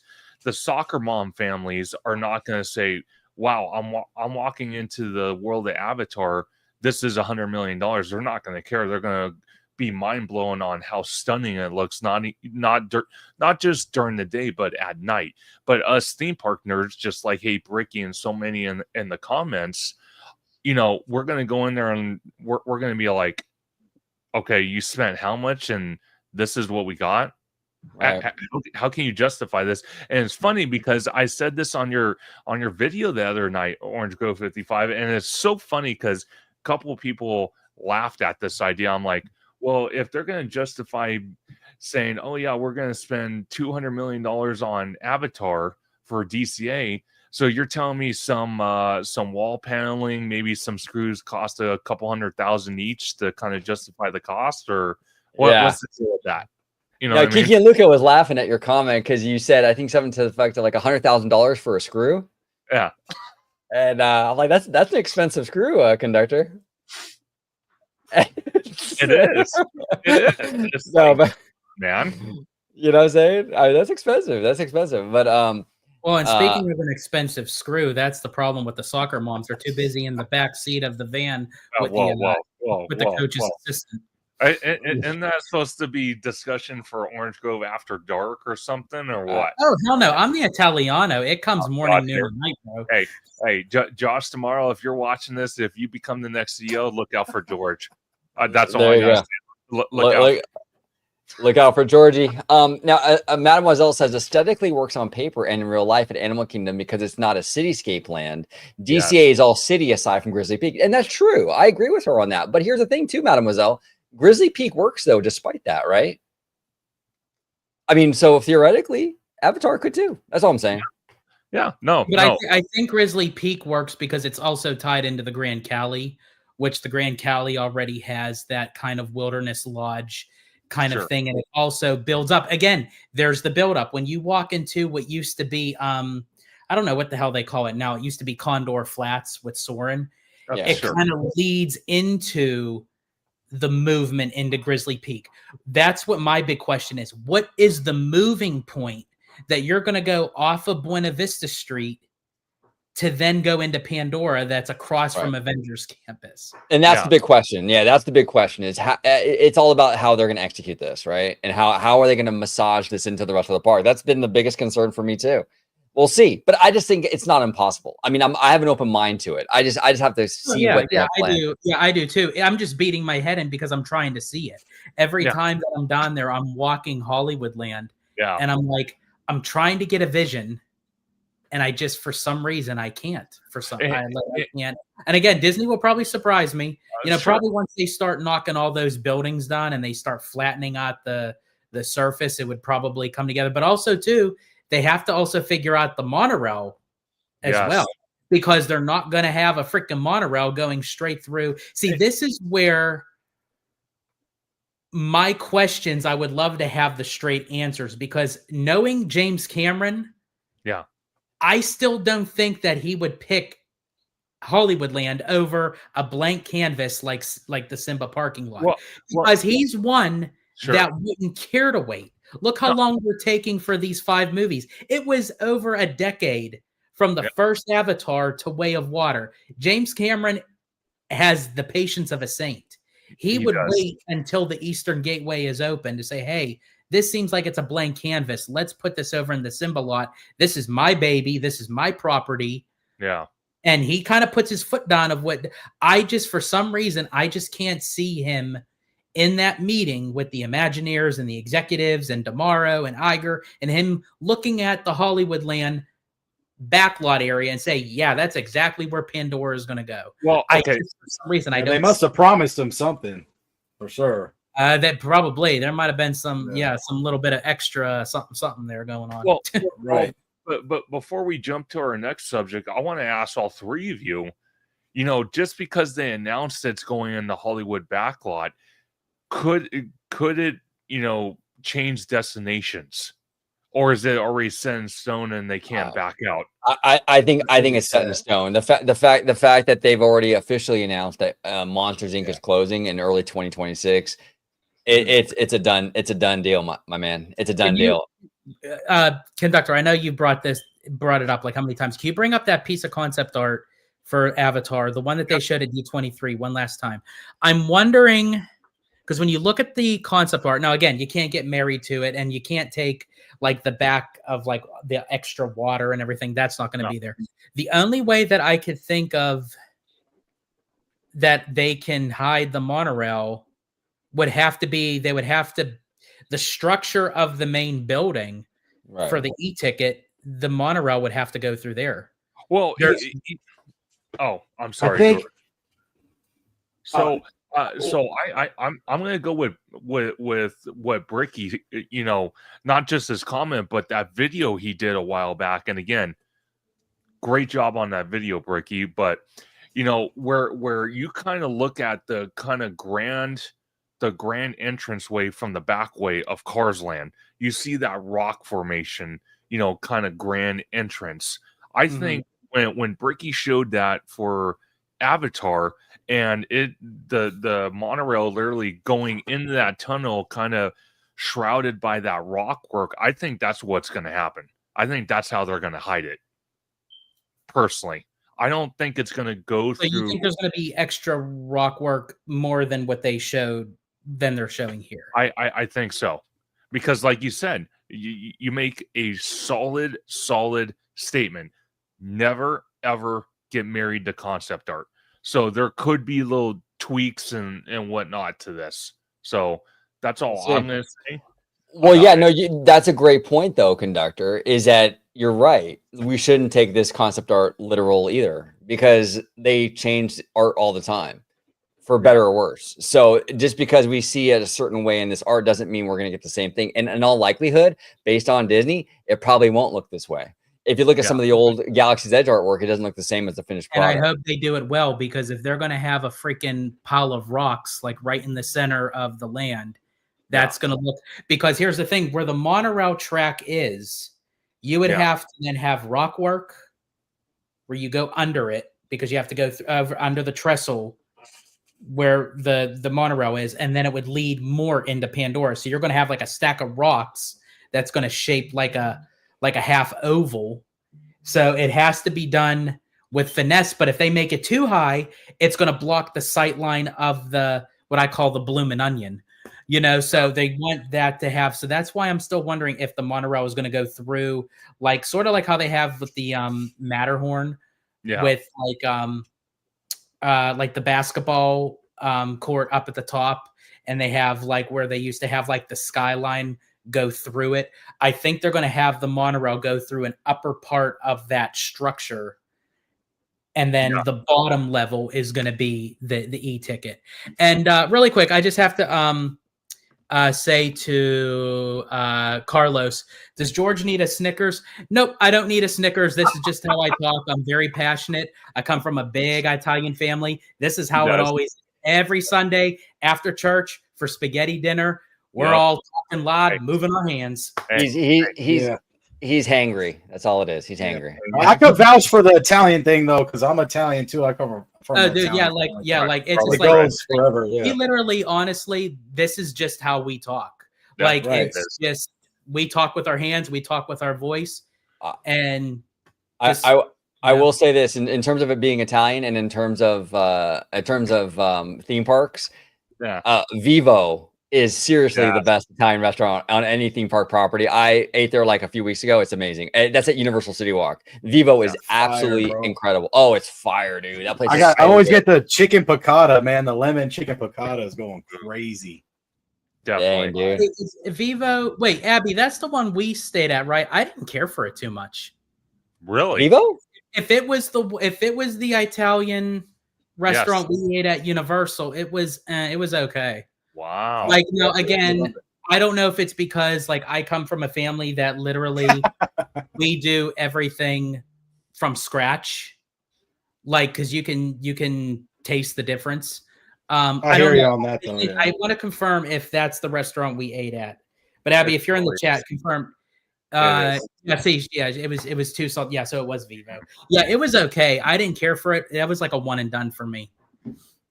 I love it, and like I know Wizard likes it too. I was talking to him when he was eating salmon there. I thought it was good. I enjoyed it. I thought it was good. I mean, all things in perspective, right? Like obviously, right. Yeah, like, you have a homemade dish from like grandma and stuff. Right. But in terms of like theme park 100%. stuff, I mean, it's really good. Let me put it to you this way: I would rather have Olive Garden over Vivo. Oh, hell no, that's a hard pass. What about Naples? Naples, yeah. Viva, okay. I just didn't, and that's really it, because I'm not a huge fan. I'm not a huge fan of Olive Garden, but I would take Olive Garden over Viva based off of what I ate there. That was not worth the price. I gotta agree with Bricky. Pizza Planet, dude. That's like that actually the pasta at Pizza Planet much better than the pizza. Well, I gotta say, I don't know who's working at Pizza Planet. If it's Emerald Lagasse, but that's just that hits. Yeah, that's fire. So the next topic I want to bring up, because this kind of leads into two topics that we're going to talk about.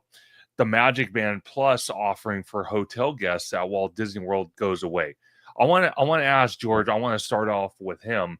With people paying as much money as they do, because obviously Walt Disney World has established itself as a tourist destination, and spend all the money they do with staying on property, with the tickets to the theme parks, with food, with merch, with transportation, with experiences, inside the park, outside the park. Do you think this was a smart move by Disney to discontinue the discount for the Magic Band? And even before that, they offered it to the hotel guests for free. So you think that was smart? No, I think it's a bad decision. Number one, they keep cutting perks at Disney World. The Magical Express is gone, right? They keep cutting stuff. I don't know. I can't. This is not, in my opinion, a good move. Sorry, George. Go ahead, brother. No, go ahead. Finish what you're saying. No. I would just say I think it's a bad move. I think it's a bad move. I think that you incentivize people. You don't keep cutting and cutting and cutting. Disney right now has a major PR problem. Why we? Right? They do. It's one thing after the next. Why are we cutting? And then you're going to announce a huge price hike. It's a bad look, dude. It's a bad look. Well, see that's the problem, that, going back to all the projects they're building at Disneyland, even Walt Disney World, my whole thing is with the price hikes. And again, I completely understand they increase prices every year. That's never going to stop. But the way they did it and how much they increased on each Magic Key, on the parking situation, to the lightning lane, to the multi-lightning lane, to food, to merch, to ticket sales for just the family of four that wants to come out of state. With all these projects probably another 5 years out, and stuff for, obviously Avengers Campus and probably Coco, is there a justification to charge that much when basically you're going to have all this construction going on and nothing new is opened? And that goes for the same thing for Walt Disney World, with what they're doing in Animal Kingdom, with Tropical Americas, with Magic Kingdom, what they're doing with Piston Peak. Then you got, the Villains Land. Then you got what they're. I don't think they're doing any new projects in Epcot, are they? As far as I know. No, not right now. No, I didn't think so. So these price hikes, do they justify? And like you said, OG, by sitting there cutting something like that? Because I say it all the time. People might think I'm nuts, but you basically have to go to your local bank, whoever you bank with, to get a bank loan to go to Magic Kingdom. You do. It costs thousands of dollars, and especially if you're going, a family of four, it costs a lot. So to sit there and cut something like this, I agree with you. It's horrible. It's a very bad move, and it does not look good.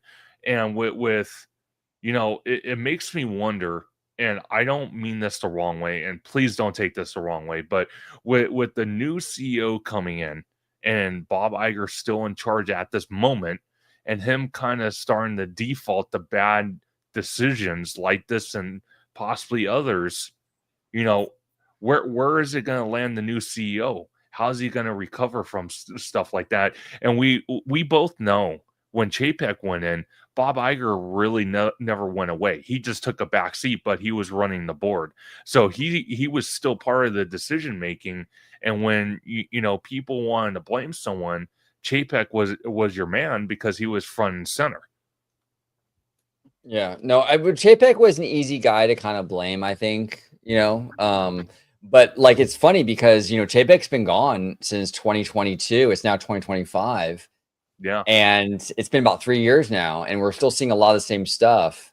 So, you know, I don't know. I mean, a lot, there, not a whole lot has changed. So it's kind of weird. Like for me, when fans would come down on Chapek. Now, I do think Chapek was not a good CEO. I want to make that very, very clear. Yeah. But I do think that he was also kind of like turned into this like cartoony bad guy that that wasn't necessarily fair, is what I'm trying to say. You know what I'm saying? Yeah. George, what do you think? I think honestly for me, for Disneyland, I'm probably going to be in the minority of this because I've been going to Walt Disney World for so long. I honestly don't really see it being necessary until they actually start expanding it out for the purpose of it being a vacation destination. I think for locals, it's pretty much it's a waste of money on Disney's part. And honestly, if I was running a business, I wouldn't be spending money on that for Disneyland. For Walt Disney World, that's another story because you utilize it for your hotel room key, which again you could do out here at Disneyland. But when you only have 3 resort hotels that are way overpriced compared to 30 plus hotels that Walt Disney World has, yeah, the market really just isn't there because a lot of people end up staying off property at one of the good neighbor hotels. There's just a lot of extra benefit factors that you get with the Magic Band at Walt Disney World that you can't have at Disneyland, not unless it actually grows like full force. Like now, again, you add in another hotel, you add in another third gate, you know, then you could probably look back at it. But right now, especially with DCA, that's going to be construction wall city. It's going to end up looking like a labyrinth again. I don't really see the need for the Magic Bands right now. Well, okay. So the one thing I would say, you know, at this current moment, the only thing I would say for Magic Bands, what I would like to see at Disneyland, and I'm going to go in the opposite direction, is, you know, the mere fact that we can all agree, and I love Bricky's comment from way earlier in the live stream. You know, Disneyland's turning into the new iOS generation of Magic, which is, it's not feeling so magic because you're constantly on your phone. The only thing I would say with the Magic Bands that Walt Disney World has that I would like to see incorporated here, and then obviously other features down the road, is the fact that you can use it for parking. So if you're like an Inspire Key, you know, and you go up to the parking booth, you know, to pay or to scan your Magic Band, they just touch your Magic Band, done, move on. And then I also like the fact that Walt Disney World, their Magic Bands, you can link a card to it. So if you're eating at, I don't know, some restaurant in the park, you know, they could just tap your Magic Band, boom, it takes your discount out, it charges it, done. Then, you know, same thing with merch. Those 3 things right there, I think would make the guest experience a lot better at Disneyland with the Magic Bands, because again, the less you're on your phone, the better. That's the way I see it. You know, when you go into these theme parks, it's not about being on your phone. It's walking in and being immersed by magic, being immersed by the characters you've grown up to adore and love and watch on the TV screen. So as far as I'm concerned, those 3 features right there, you know, would really bring Disney, especially people that have Magic Bands like myself, it would be a lot more convenient, I would say. Well, Jared from Capture the Magic, and big shout out to Jared, by the way, friend of the channel. We love Jared over there. We do a bi-weekly show, by the way, on his channel. called theme parking, which is amazing. Oh, I'm sorry. The next comment. Yes. Can you use your phone at Disneyland to get into the park? Yep, 100%. You just pull up the app and they scan. You scan right in. Yeah. So I mean, honestly, I think there was another comment from I think it was Iron Soul, and Iron Soul makes a great point too. Honestly, phones replace the need for magic bands. That's a fair point, Iron Soul. I mean, Yeah. and from a business perspective, right? The app is probably cheaper than producing these plastic That's magic true. bands. That's what I was saying. Like for them to spend on magic bands right now, if I was running that business, I wouldn't be spending the money on it. Yeah. Yeah. It's the problem I see with something like that is they've already established, they've already built them, they already have the infrastructure for them. So instead of scrapping it and getting rid of the whole system and all the money they spent on the infrastructure for it, why not improve on it? You already have it, because if you backtrack and get rid of it, and then you start getting rid of the infrastructure that supports the magic band, it also makes you as a company look bad, because you spent Right. that money to do that. Yeah. And now you're getting rid of it. Now you're backtracking. And Do you think they could like back up on the professional business part, like, or the part where you utilize it like as a tool, back that up, and then maybe just use it for the recreational stuff? Like now they're using it for the 70th and it's all like fun and games. Maybe they could just focus on that part. Like I know that's a big part of it, like buying the magic band too, is using it in these different lands to unlock secrets, to see, I always like to feel like it's more magical, so if they could add more of that to it, I mean. No, 100%. And again, they've already have them on the market. They already built the infrastructure for it. So, do you scrap it or do you continue the program and enhance it? That's my question. Yeah. You're taming the beast, basically. You're screwed if you decide to scrap the project, and you're better off just taming the beast and continuing it, because you're already involved in it. That's the way I see it. Now, the next topic I want to talk about, before we go to Universal a little bit, is the mere fact, and I don't have a screen for this, so we'll just talk openly. When we're, George makes an excellent point. Okay, DCA for the next probably 5 years is going to be Wall City, kind of like what Epcot was for years. And we've talked about it. All four of us at one point have talked about it on each other's channels, how they could possibly move Oogie Boogie Bash back to Disneyland. Okay. And how DCA is now going to reduce hours, just like Disneyland has reduced hours. Why? I don't get that aspect, but I'm sure you guys will tell me.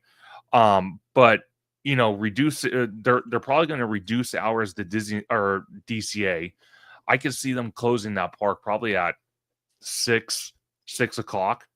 That's just my guess for rampant construction. But knowing that that's a possibility, and it could be a half-day park, do you ever see Disney lowering the price just for that park, knowing that concept might come to reality? They'll never do it. They'll never do it. Should they do it? Yeah, they probably should, but they'll never do it. And I'll tell you why, Conductor.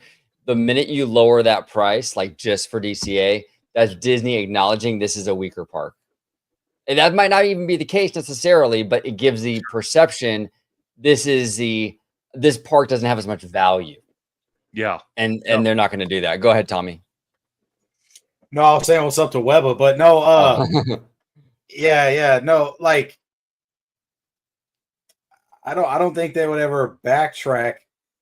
I don't think they're gonna do what I want either. If they do what Conductor said, like take away the hours because they have to get the construction done, will they lower the ticket price because it's a half day park?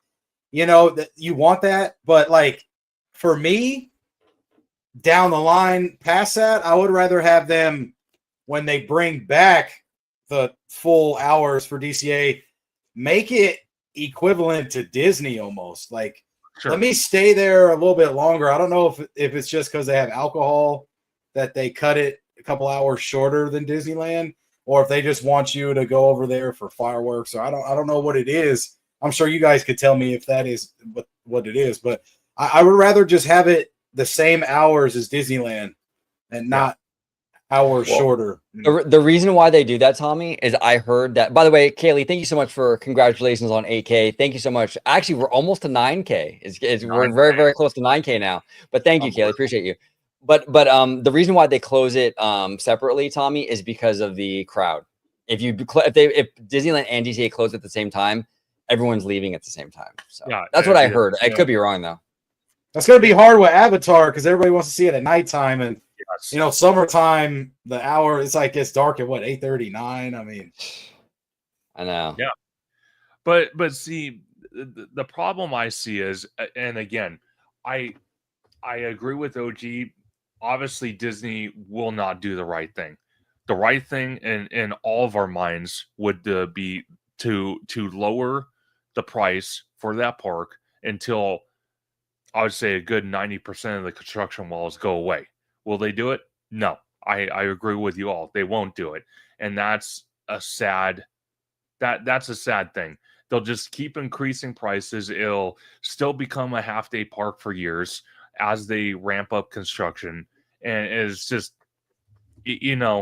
but I want to ask you this. If they do move Oogie Boogie Bash back to Disneyland, is there something that you would like to see either come back that it once had when basically the Halloween party was at Disneyland, or something new you would like to see come to the event that wasn't there when it was at Disneyland? See, this might be an unpopular opinion. I don't like Halloween at Disneyland because you have to water it down because it's Disneyland. Yes. I like it at DCA because you can have a little bit more of an edge to it, and that's just my opinion. But I don't know. What do you guys think? I mean, that's a great opinion. I like it at DCA. I'm down to experience it at Disneyland. I haven't yet, so I'm down to check it out. But like you said, I'm definitely down to keep it at DCA. It's just I never think I have enough time at these night events, especially Halloween and stuff. So. That's a fair point by Theme Park Wizard, saying that the DCA construction walls won't really impact guests, in his opinion. I mean, when you really think about it, outside of like Pandora, which will basically block off like maybe maybe half of Hollywoodland.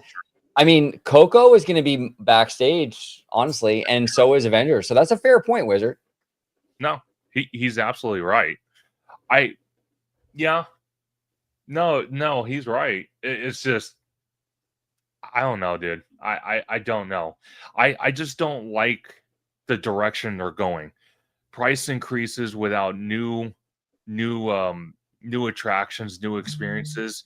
For how high they did it, I don't agree with it. I'm sorry, I just don't. That's just my opinion on that, but I don't see the justification for it. I just don't.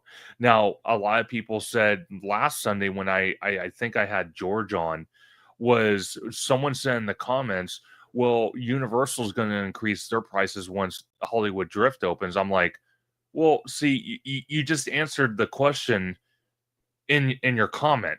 Once it opens, not before it opens. So again, I could see the price increases the way they did this year when both both Avengers attractions are open. Then I could see that justification because now it's two new experiences. But to sit there and do it as high as they did with no new attractions open from the Disneyland Forward project, right? I don't see it. I'm sorry. Well, it's tough. It's tough. Everyone had. No, I see what you're saying, Conductor. Absolutely. I mean, everyone has a different kind of barometer as to what's worth it and what's not, right? Like basically $1,900 for a Magic Key is a lot to ask of somebody. You know what I'm saying? And it's and honestly, I mean, for me personally, it's like, I mean, is there really enough new offerings to warrant $1,900? Yeah. What, the Walt animatronic? I mean, what's new? Tiana's is a year old. Yeah. That's what I mean. Well, You know and what I'm especially it's the timing. I don't mind it going up to that amount.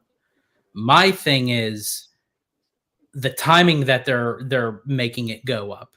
Again, they're picking a specific time that they're jacking it up 8.2% when there's going to be, again, construction walls going up.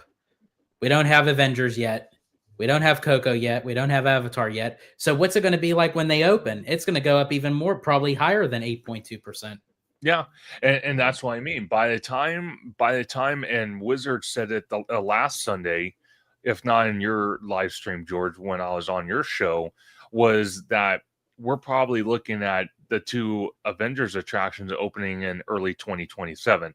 Obviously, that's speculation, but it's a good possibility, and we could see 2 more price hikes by the time that happens, which is kind of sad. So then Spire Key, instead of being $1,900 like OG says, that's currently today, we could see it at maybe $2,300 by the time that opens. Oh no, And 100%. No, For Yeah. Avatar? yeah. No, it's going to be higher than 23. Oh, it's probably going to be close to 28, if not 29 by the time that happens. And again, like you both say, and I love this terminology as well.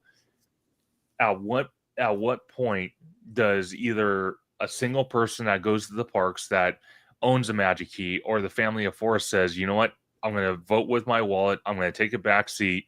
I'm not doing it. Too expensive.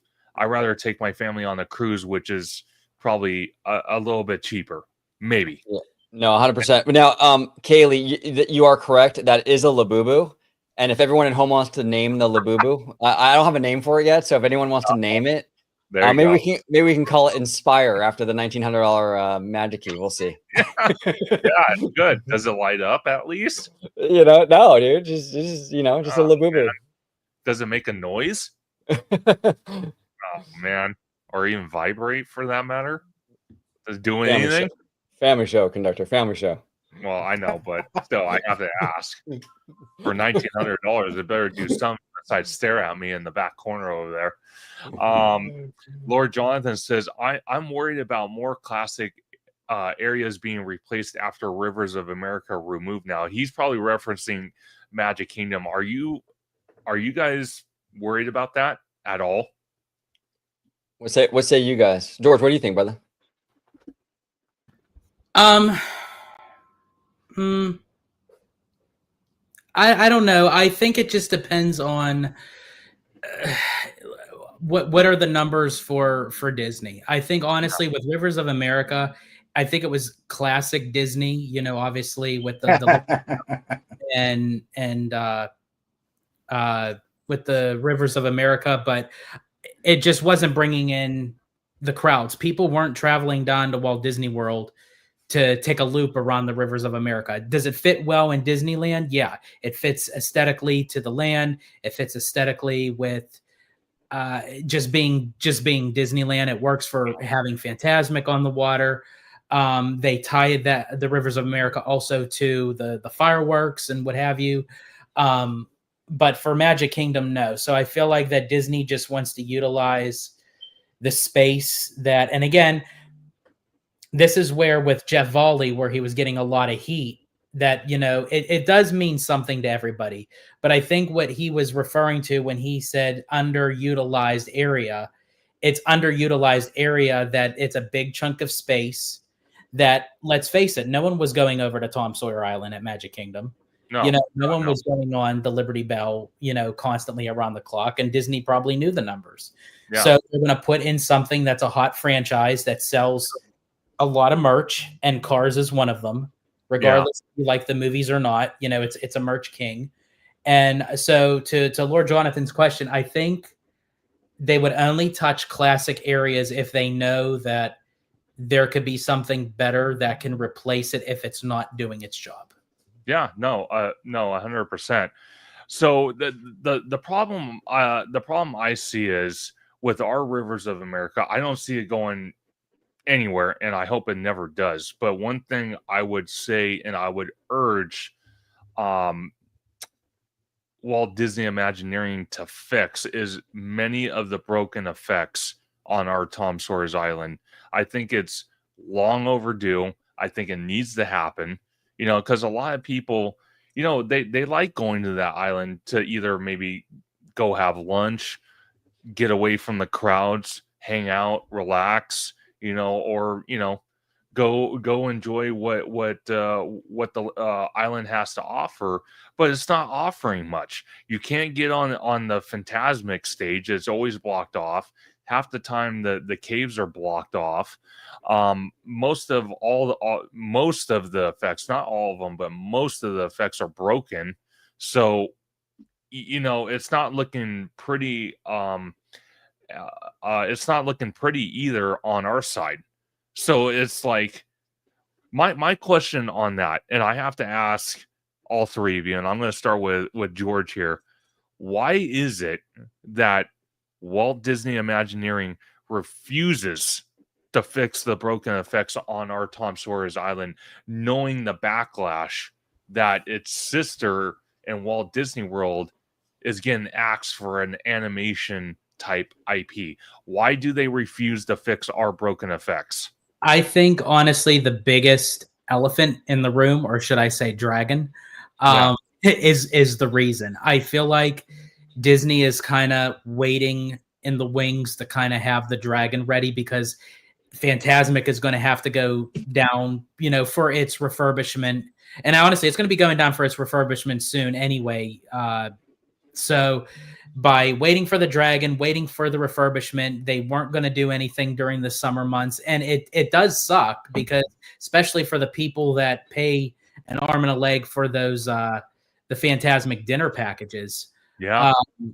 To me, if they only knew what they were missing out, and probably a lot of them don't, because locals really, they may do the Phantasmic dining package, but I think it's a lot of people that may not know too much of like what goes on in the Disney community. Because I think a regular local that goes regularly, and I don't really think they're going to spend the money on a Phantasmic dining package. So I think it's a mixture of waiting for the dragon, waiting for them to go down for the refurbishment, and then Disney can fix whatever they want to do. Because I think there's a lot of issues that needs to be fixed.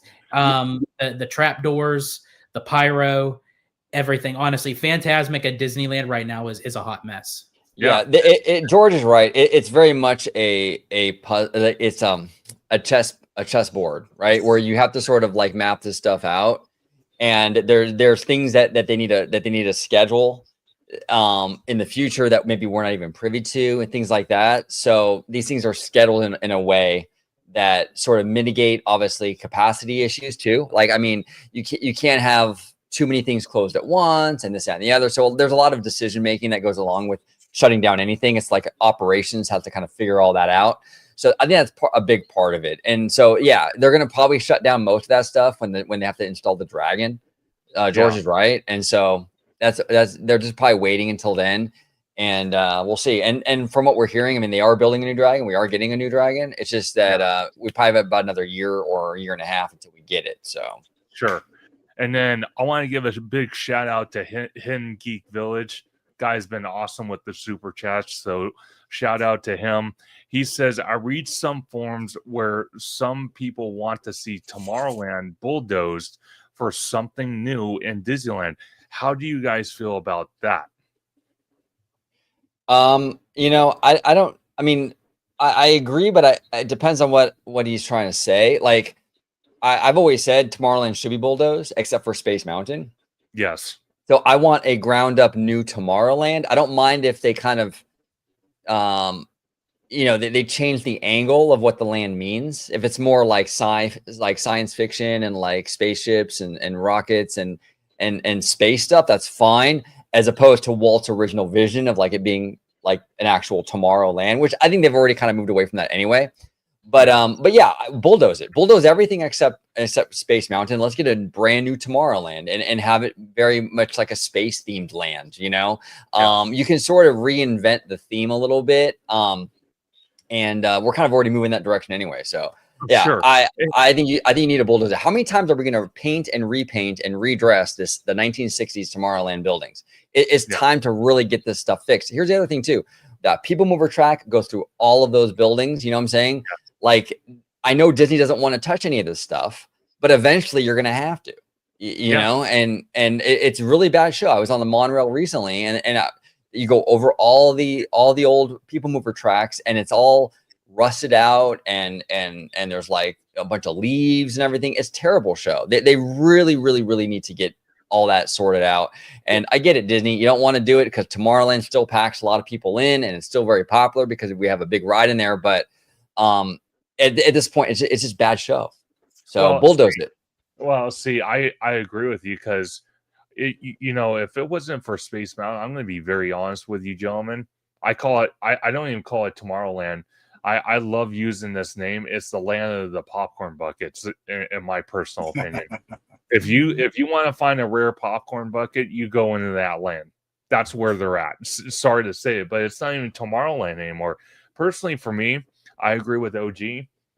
Save Space Mountain, bulldoze everything else, start over. My whole thing was when Fantastic Four came out, I was almost certain we were going to get that IP in that land, and it was going to just bring all the nostalgia back, the people mover, but obviously in a newer techie form. Get rid of the stupid Innovations building, which is Star Wars Launch Bay, and build an actual attraction, that foot space. Then, you know, all these other areas, but it just Fantastic Four didn't really do well in the box office. Well, I think honestly, here's my thing with all that, and this goes with Fantastic Four and actually with Tron as well. I went to go see the movie. It's stunning. You know, I think honestly, it's very stunning of the visual effects and the music. I love Nine Inch Nails. But for the soundtrack, but the movie, honestly, I preferred the soundtrack over the movie. The movie did absolutely nothing for me. But I think also when it comes to with Tomorrowland, sure, on top of the movies, nothing can go right with the space, the futuristic thing, because I feel like we're in a time frame where technology is moving so fast, we can't keep up with it. And I just feel like that people are into using technology for their own personal thing. I don't think that they want to see it as a cutting edge storyline to a movie. Yeah. So when it comes to Tron, when it comes to Fantastic Four, Elio, you know, I feel like WALL-E was really the last kind of space thing that Disney like utilized and created that actually was a hit. If they were to make WALL-E today, I don't think WALL-E would have done as well as it did back in 2008. No, so I feel like they're dealing with dead end IP that they're trying to squeeze in a land that has no relevancy anymore. Yeah. And again, like OG says, and other people have said it as well. Tomorrowland is one of the biggest problems Walt Disney Imagineering is facing at the Disneyland Resort. They have no clue what to do with it. And again, I reference back to Hey Bricky when he did a video not too long ago talking about all the underground tunnels and all that. Even Webba's mentioned it once or twice before. You know, again, there's a lot more work than what's on the surface. There's a lot more they would have to do because they have the kinetic energy of the water from the lagoon, from the old motorboat cruise area, because it's kind of like a reservoir for other areas of the park for the water aspect of it. So there's a lot more issues than just what's on the surface. There's a lot of underground stuff they would have to deal with. And again, you know, the problem I see is with you know, Walt Disney Pictures is they haven't had a strong enough IP to justify bulldozing that land and starting over and slapping a new IP in there.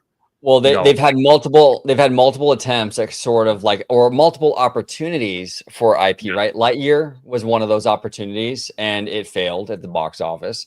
Fantastic Four is underperforming. You know, Tron ain't doing that great either. Tron Ares. So a lot of these, A Strange World is another one that they could have put in here. Elio is another one. I mean, how many like of these IPs have underperformed in just like a couple of years, right? I mean, it's crazy. Yeah, it's just it's a bad thing. It really is a bad thing, and I hope they do something eventually because it's killing me walking into that land. Like George says with Star Wars Galaxy's Edge, I use it as a hallway. Like Bricky says with Avengers hallway. Well, Tomorrowland hallway. Then I guess we're gonna start naming hallways throughout the Disneyland Resort because there's nothing to offer. No, I will say this though, in regards to Avengers, and this is a little bit of an off-topic thing, but I was actually at Disneyland yesterday. Yeah, and that show building for those two attractions, the new attractions, that building is massive, dude. Oh, it's humongous. It's humongous. They're not even done yet, and it's already massive. So that's going to be interesting to see how that all shakes out. Yeah, it's totally ridiculous how big it is, but I cannot wait. Seriously, I cannot wait to see it. I can't wait to see. It's not just the two attractions. Obviously, one is I'm going to call it how I see it, a vomit comment. So I would urge people not to eat before they go on that attraction. The other one I'm super excited for. I can tell you straight up though, I'm also looking forward to all the features and the landscaping and the kind of like artifacts they put around that area, because we saw from concept art there's obviously going to be themed elements around the entrance to those two attractions by far. Right. Yeah. So I'm super excited to see that. But the last topic I want to talk about, well, there's two topics, but this one's kind of short, is the facial recognition. I know this came out 2 years ago for Universal Orlando, and one of the things I want to say, OG, since you are an annual pass holder, actually we all are, except for Tommy. I'm hoping he becomes one. It is the mere fact that Universal Hollywood has a dinosaur technology entrance gates. I hate it. I absolutely hate it. I think the fingerprint scanners need to go. I'm not even joking.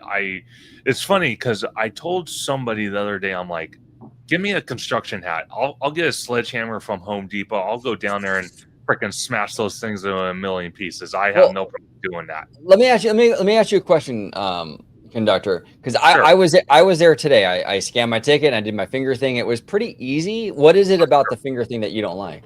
So the thing I don't like is, especially in the early morning, because a lot of times when I go to Universal, like I'm going to go this Thursday to check up on Fast and Furious and other projects around the park, is early in the morning for early entry.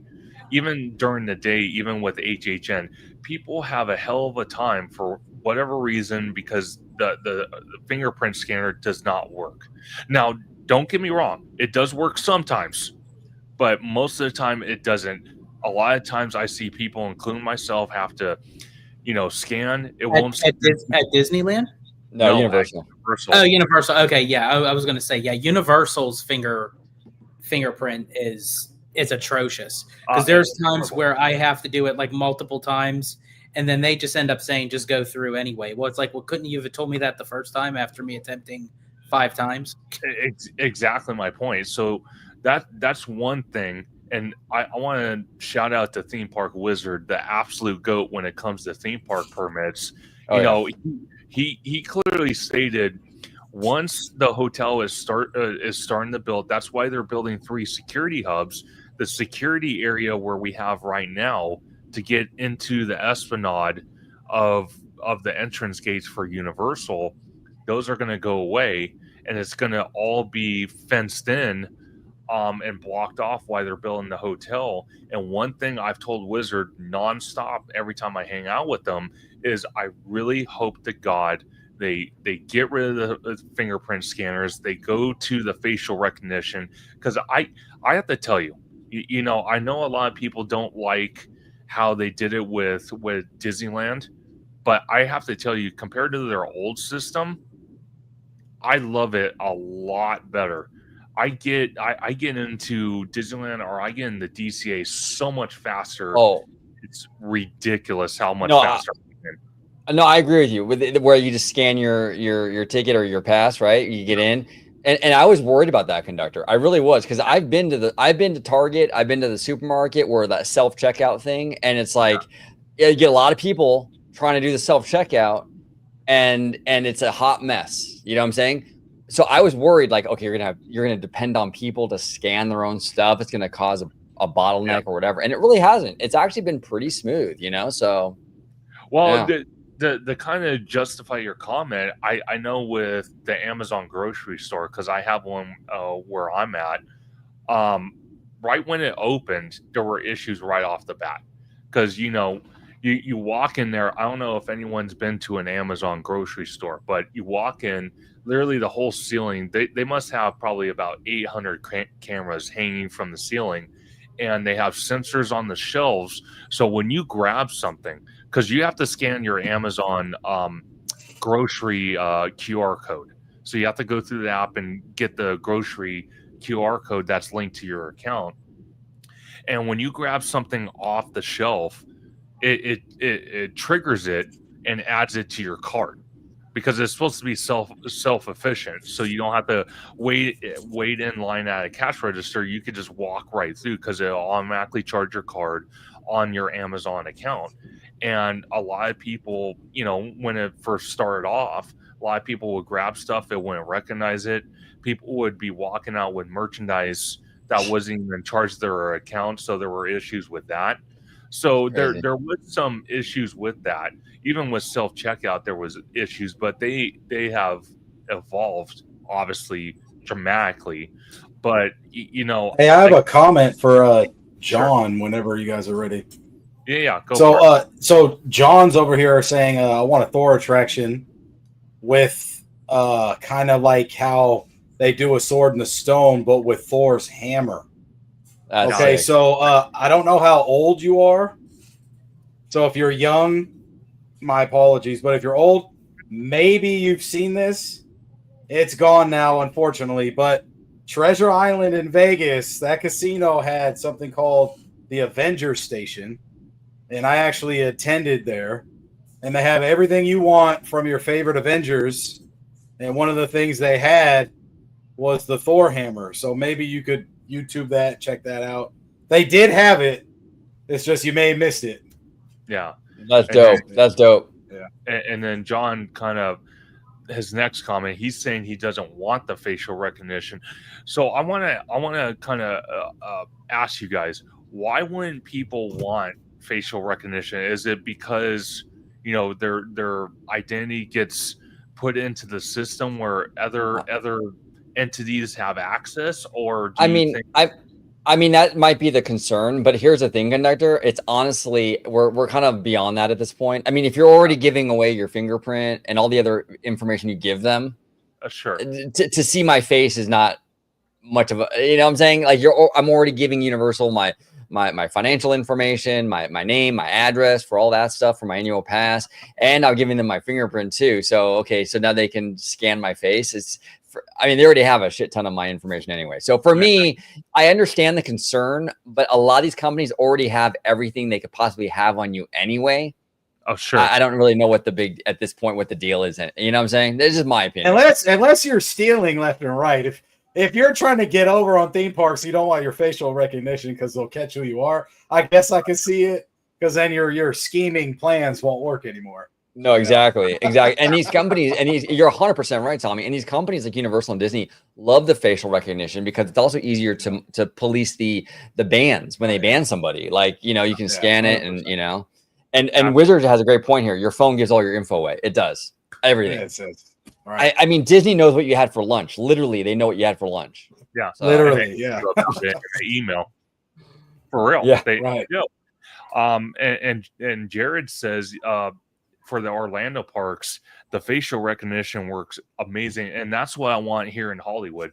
If I don't have to sit there and wait behind, a family of four to try to figure out how to get their thumbprint on the damn scanner correctly, and wait 10 minutes while the line next to me, which I thought was going to be longer, freaking breezes right through, that irritates the hell out of me, and I don't like that. And that's something also that I like about Disneyland with their security, is they kind of separate, and I hope the 3 security hubs do this, where they have different areas or different lines for people that have strollers and whatnot. Then they have other lines where, you know, if you have a bag, go in this line. If you don't have a bag and you're just yourself, you go in this line. That way, you know, the guest flow flows in so much easier. I have to say it flows in so much easier. And then again, Wizard saying that the facial recognition is amazing. I think we need it. Out here in Hollywood, I think we're in the dinosaur age. We need to get rid of fingerprint scanner. Sorry. Right. Well, here's the thing. John's saying if you know anything about how it's used from a security standpoint, you would know it's not good for society, jobs, and people in general. Yeah, I don't know from a security standpoint, John. To be fair, I really don't. I'm not in that industry. In terms of jobs, though, you're always going to see a loss of jobs with any new technology. I mean, new jobs are created with technology, but new jobs are also taken away, right? Like, for example, when they went from hand-drawn animation to CGI, we lost ink and paint. The whole ink and paint people, we lost. You know, that's just one example of when we went from home video VHS to streaming, we lost jobs. People that work at Blockbuster and these, you know what I'm saying? So there's always an element of that. It's always unfortunate. I always hate to see someone lose their job, but at the same time, do we not progress technology because we can't lose a job? I mean, you know what I'm saying? It's a balancing act. So. I think we should progress technology, but where it doesn't take people's jobs. But unfortunately, that's the route it's going. We're going into the Jetsons era where literally robotics and tech basically do everything for you. Like, we can have a robot perform surgery, like they don't even have like actual doctors utilizing their own hands anymore. And it's like, it's like, I love the new technology, it's good progress, but I feel like man is killing man, because we're the ones that are building this stuff. We're the ones that are creating it, but yet we're creating our replacements. Yeah. But see, and a lot of people in the chat are not too thrilled about facial recognition. The thing, I don't know, it's kind of like a double-edged sword. The people that go to the theme parks like us, and then probably everyone in the chat, people complain. I'm not saying that our guests in the chat or even us, but people do complain that a lot of times, and again, I reference back to Disneyland with some of the things they're doing, but just it goes with all theme parks that, it's not, the guest flow is not as good as it should be. So these theme parks are trying to come up with new ways to make guest experiences a lot better, a lot easier, a lot funner, a lot more productive. So when they're trying to incorporate facial recognition, which can get, let's say the thumbprint scanner, which we currently have, can maybe get, I don't know, 100 guests per hour, compared to the facial recognition that could probably do about 500 to 1,000 per hour.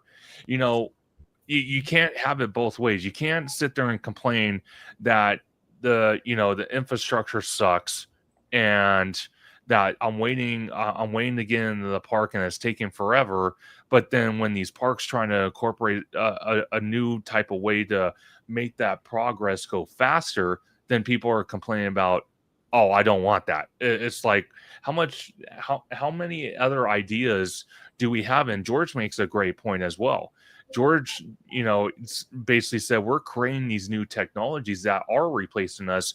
And I've even said it as well, eventually, not now because AI is too new and it's kind of unstable, but I could see 15, 20 years down the road from now, when we're that much older, I could see AI being incorporated into the theme parks, maybe as a backstage type thing, but it's going to help the infrastructure a lot more.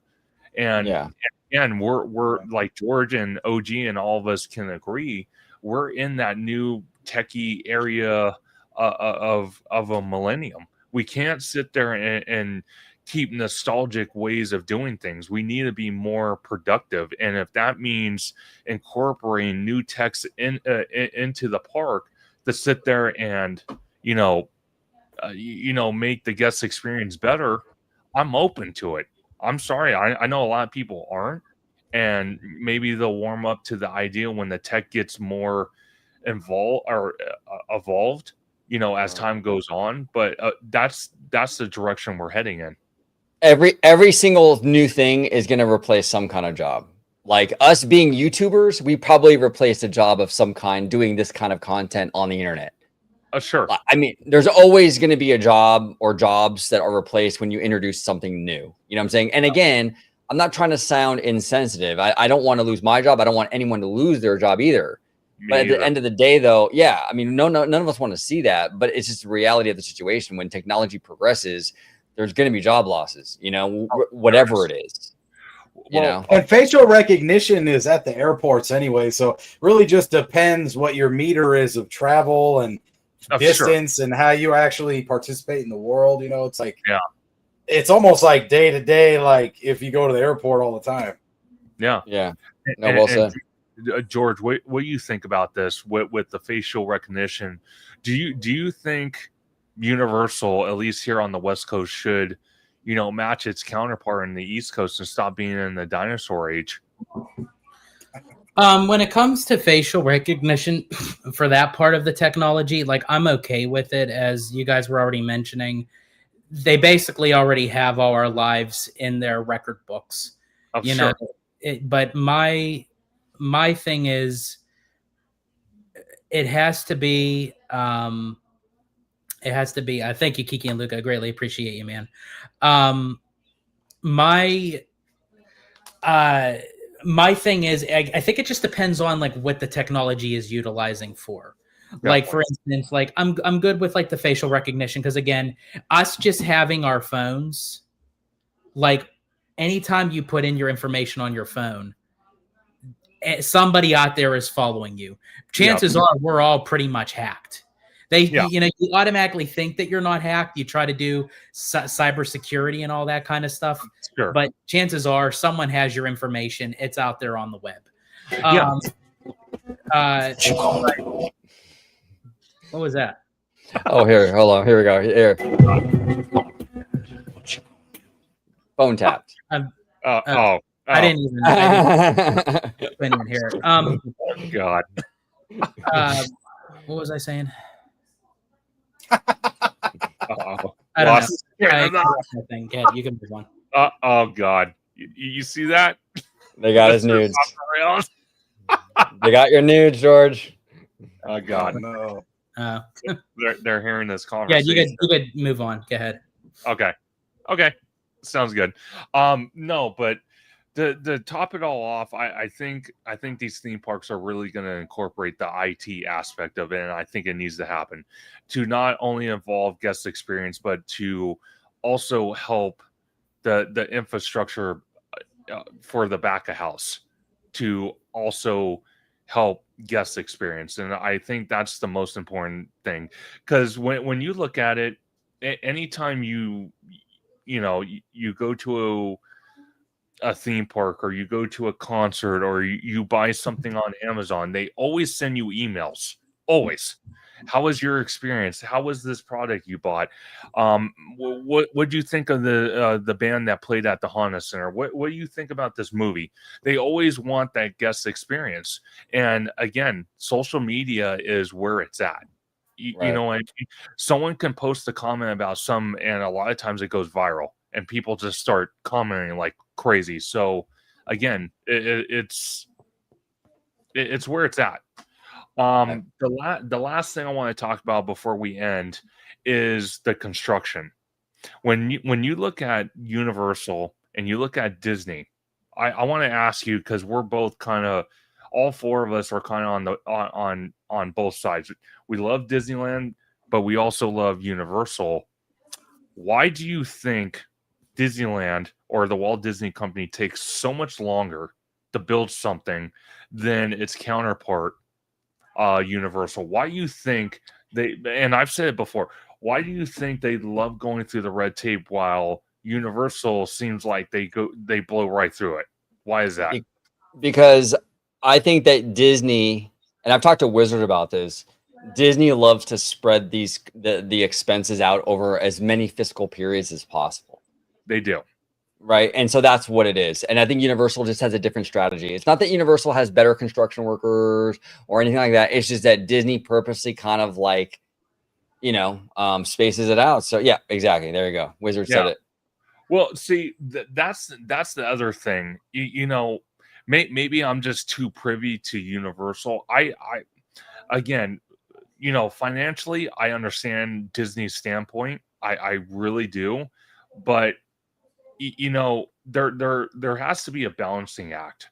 You can't sit there and increase prices as high as you do and justify it and say, oh, well, the thing that we announced 3 years ago, it's going to take another 4 years to build.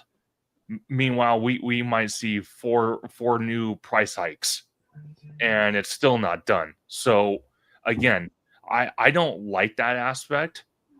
Compared to Universal, yes, they do increase prices, but usually when they increase prices, it's justified. I kind of feel maybe not here on the West Coast because we're a smaller park, but on the East Coast, it's justified. I don't know. Maybe I'm looking at it the wrong way. Yeah, Wizard here says Universal builds quickly here, so that comment is invalid. So yeah, Apache's making the point that it's a California versus Florida thing. But Wizard is right. I mean, the Fast and Furious coaster out here in California. I mean, that's in LA County, and so that thing is moving. It's moving fast. It's moving fast and furious. But no, 100%. But yeah, I think it's just a Disney thing. I just think. I mean, look, Apache, you're not wrong necessarily. Where I'm sure it's more expensive to build out here in California. There is more red tape. There's more regulation. More. That is a thing. You're not wrong on that. But I mean, I don't know if that's the reason for this though, because like Wizard's saying, I mean, Universal doesn't seem to have that issue. So yeah, I don't know.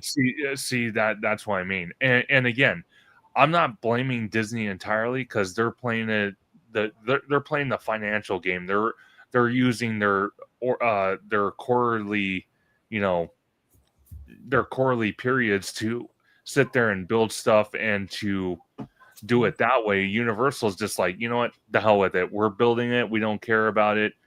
We're just going to build it. We don't care. We just go ahead, green light, just build it. So I don't know. That's the way I see it. One other thing I wanted to ask you, and this actually broke today from Universal High. So let me share this real quick, and then we're gonna end tonight. But let me share this real quick. Oh, by the way, big shout out to Universal High. I actually ran into him at Universal today. Really cool dude, man. It was awesome. Universal High, if you're watching this, it was great seeing you today, brother. Yeah, it was. He's an awesome guy. I love hanging out with him. Great guy. He has great. He kind of has that bricky mind in a way. I've hung out with him before where he kind of breaks stuff down. He kind of has a different aspect than most of us have. So I love that. Yeah, but no, he's great. He's a big film guy, so he sees it from that kind of film perspective and all that stuff. Yeah, really cool dude. But go ahead, Conductor. I'm sorry, brother. No. So it looks like there's more updates with a new permanent fencing that got installed, and then if we scroll up here, it's kind of off in the distance, but they have the ride dummies in the vehicle. So Theme Park Wizard, because I confirmed it was okay with them to say this, but he is hinting at possibly tomorrow, maybe in the morning or maybe at night, we can actually see this ride train. I'm going to call it a train because it has multiple vehicles attached to it, but ride train go through the course. Oh man, that'd be dope, dude. Tomorrow. Yeah. So I personally feel like that they're going to try to get this up right after the holidays. Yes. I think it's going to be early 2026 because right after the holidays, you kind of have that slow burn kind of season where there's not a whole lot going on. Plus, I think they might even want to try to get this up for FanFest. 100%, because FanFest is in April. Yeah. Let me ask you guys this, because I know they did this for Super Nintendo World months and months. before its official grand opening. Do you think we might have something where we could see soft previews between team members, annual pass holders? Maybe. And again, I'm saying maybe, and not to confuse maybe in the chat, but maybe late December, if not early January. I think it's a huge possibility, Conductor. A huge possibility. This thing, they're already. It looks like they're gonna start testing. What like tomorrow? You said where they're gonna run this thing through the track. I mean, we're in mid-October right now. You're talking just that gives them like 2 months to kind of do without the testing without people in there. I could see like December, maybe early January, where they got like team members and stuff like that. 100%, man. 100%. I love Justin's comment. Universal won't let Dom Toretto take the Grinch spotlight. That's a good point. So I'm still sticking with it. I've been saying this for a year. I still think they're going to take the same time that they did the grand opening of Super Nintendo World. I think it's going to be in February. I think that will be the public's grand opening. Will be February. That's 2 months before FanFest. So, Universal tends to do it in between certain things. It should work out. I'm still rocking with that. I'm like foolproof on that. Yeah. 100%. And I want to go to Zachary, his comment. Universal Studios, both in Hollywood and Orlando, are aggressively go-getters, and they will continue to be aggressive. They started the Hollywood Rip Ride Rocket replacement and lost calling it Demolit. So I want to quote Zachary on this, because I have to commend Universal. Rip Ride Rocket still has the lift hill, still up as they're demoing it, but yet on the other side of the project, they're already starting to put footers in. They're already starting to, do infrastructure work for support columns for the new coaster. And the old one hasn't even fully been ripped out yet. So I have to commend Universal for, risk taking like that. It's phenomenal. I've never seen a company do that. And then M. Garcia said Universal Kids Park is moving kind of slow in, and that's in Texas. It depends on what budget they have. Do you really think Universal really has a budget, or they just say, you know what, we have the money, we're not going to announce how much money we have, just go for it, green light, build it? Well, no, they have a budget, but I do think that Universal Kids Park budget is, I'm sure, on the low end for sure. I mean, it's a kid park. It's meant to compete with these regional parks like Legoland and the Peppa Pig thing and all that stuff. So it's going to be a small budget. Yeah, I mean they have a budget. I don't know if that. I'm not really privy, to be quite honest with you, in terms of like the Universal stuff, in terms of like why that's moving slower than some of their other projects. But I mean, that's a possibility. M. Garcia, 100%. No, 100%. Well, Universal's going to have some competition with that kids park, because that Mattel park's opening up in Arizona, with Thomas the Train, Hot Wheels, Barbie. There's going to be a lot going on for kids. So, I mean, who's going to win first? Who's going to win the race to the date, Yeah, that's going to be fire too. Yeah, 100%. So, and one thing I want to touch upon also, why we're talking about Universal compared to Disney, is one thing I want to ask you, gentlemen, and this will be the final thing, I promise, because I can ramble on for hours. Is the thing is Universal Hollywood. I've been using this offering for the last couple years since I've been a Platinum Pass holder, is that they offer a free ticket admission to HHN if you're a Platinum Pass holder. And it's almost been proven to this point. Obviously there's still room for debate, but it seems like Universal After Dark events seem to be overshadowing Disney After Dark events as the better After Dark events. And then on top of that, Disney, paying $1,900 for the Inspire, which me and George have, and then OG, you kind of have something like that. Paying that type of price, and we can't even get a free admission for Oogie Boogie. Do you think that's a missed opportunity for Disney to not offer something like that, or you think they're trying to play a different route?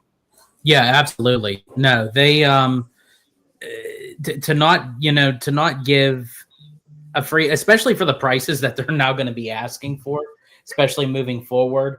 They should, once it hits up to like 2,500 or even 3,000, because I know it's going to end up going there one way or the other, they should give an Oogie Boogie and maybe like another after hours event included, because at least it offsets it. Plus, it also gives us the fact that, hey, we're getting something for all this money. But again, is Disney going to do that? No, because they know they have everybody in their back pocket. Everybody knows the name of Disney, and we're all going to pay for it no matter what. So why should they spend more money if they don't have to? Exactly. And one thing I have to say about that is if Disney took a page out of Universal's book and offered something like that, that would be awesome. The other thing me and George have talked about is with D23, because that's like, I'm going to say it as I see it, call it as I see it. It's like Armageddon trying to get tickets for that. It's horrible. And one thing I can see is, and George brought it up, so I'm going to give him credit for this. If you're an Inspired key holder and you're paying $1,900 as of today, if you bought an Inspired key today, and you're a D23 Gold member, should there be some type of incentive, having two different paid memberships, for the Disney company? Should you be at a different tier level to buy a D23 ticket, since they're so horrendous to try to get? I personally think that if you have the highest tier Magic Key plus a gold membership of D23, both of them together, I feel like that should put you in a separate category where you get first chance at tickets. Absolutely. OG, you agree with that? Yes, I completely agree with that. 100%. You should have first dibs on that. You know what I'm saying? Can you bring up Big Samus's question? Would you guys prefer Disney after hours events if they were held at DCA instead, but offered more entertainment?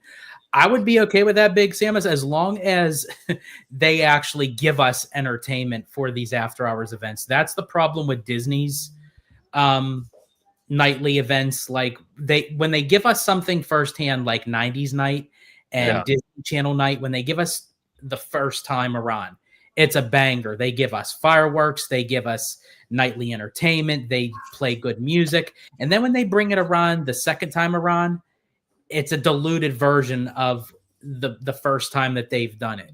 So I'm okay with them doing it at DCA, as long I'm even good with them doing it at Disneyland, as long as what you're paying for, you're getting good quality stuff out of it. But again, you know what? As they know, we're go ahead, keep going. Right. So you know what?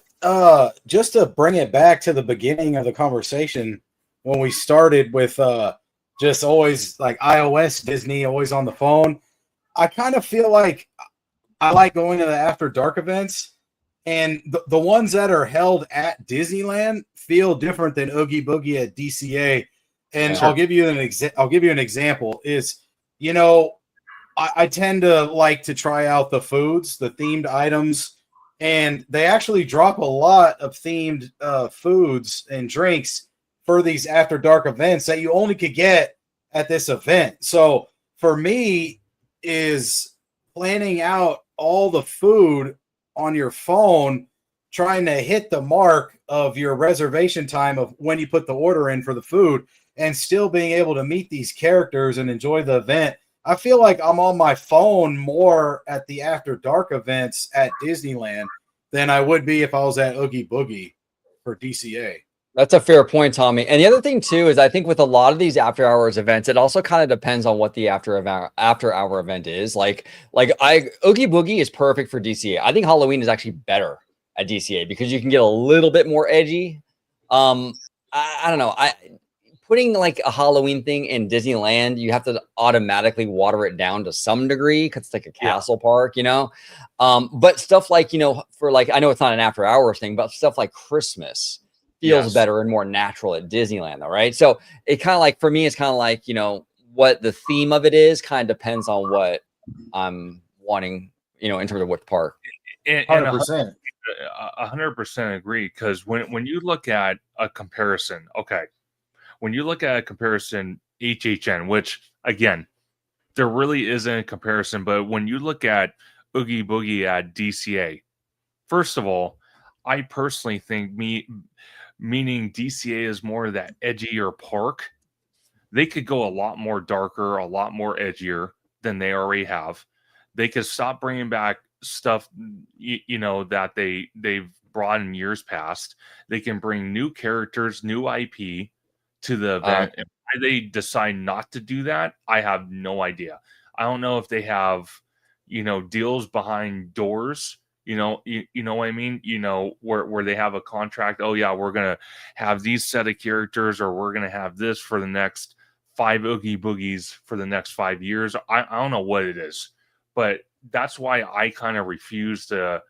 I kind of feel like, you know, it's something I'm not willing to go back to Oogie Boogie until they change that aspect, until they start bringing new stuff to the event and stop bringing the same thing. And like George says, with what was it, the 90s night? You know, who in the hell pays that?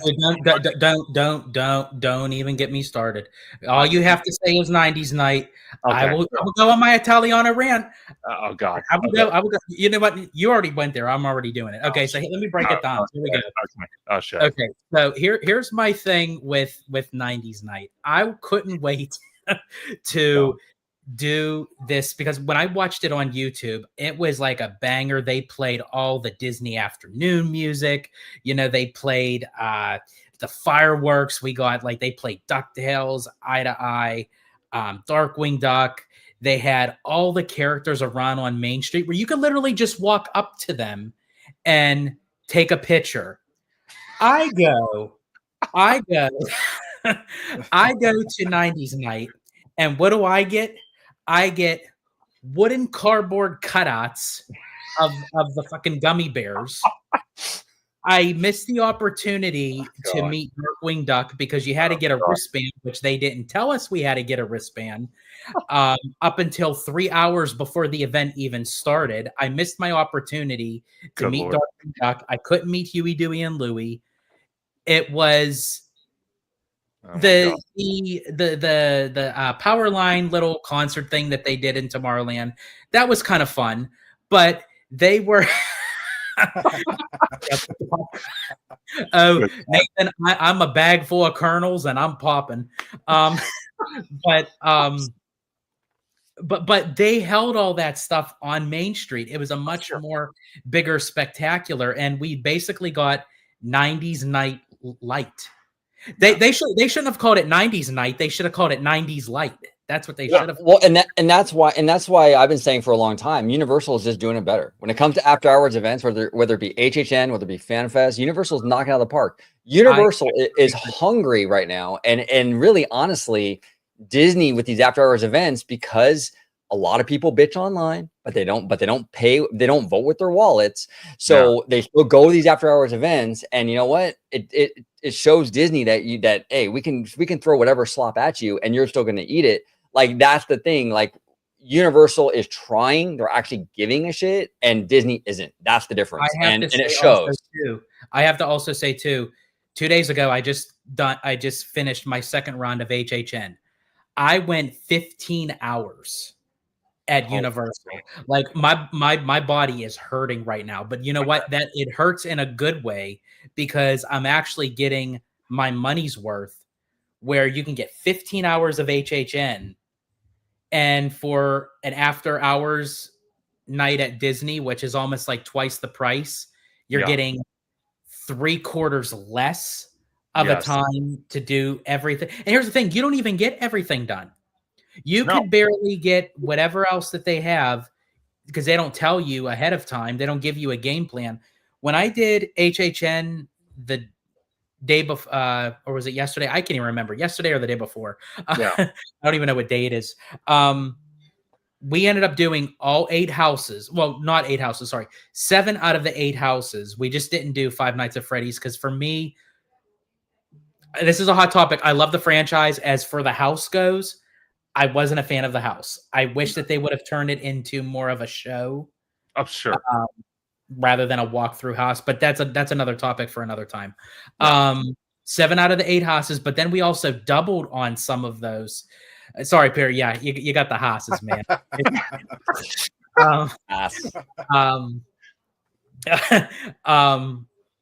and then we doubled up on some of the houses.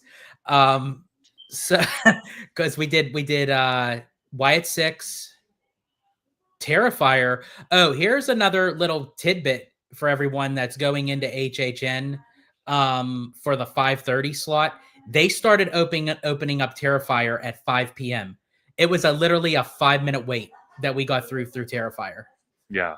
And I just want to answer this real quick. My theme park fanatic, that was Orange Grove 55 sent that out. So welcome to Orange Grove 55. You're going to love his content. It's absolutely amazing.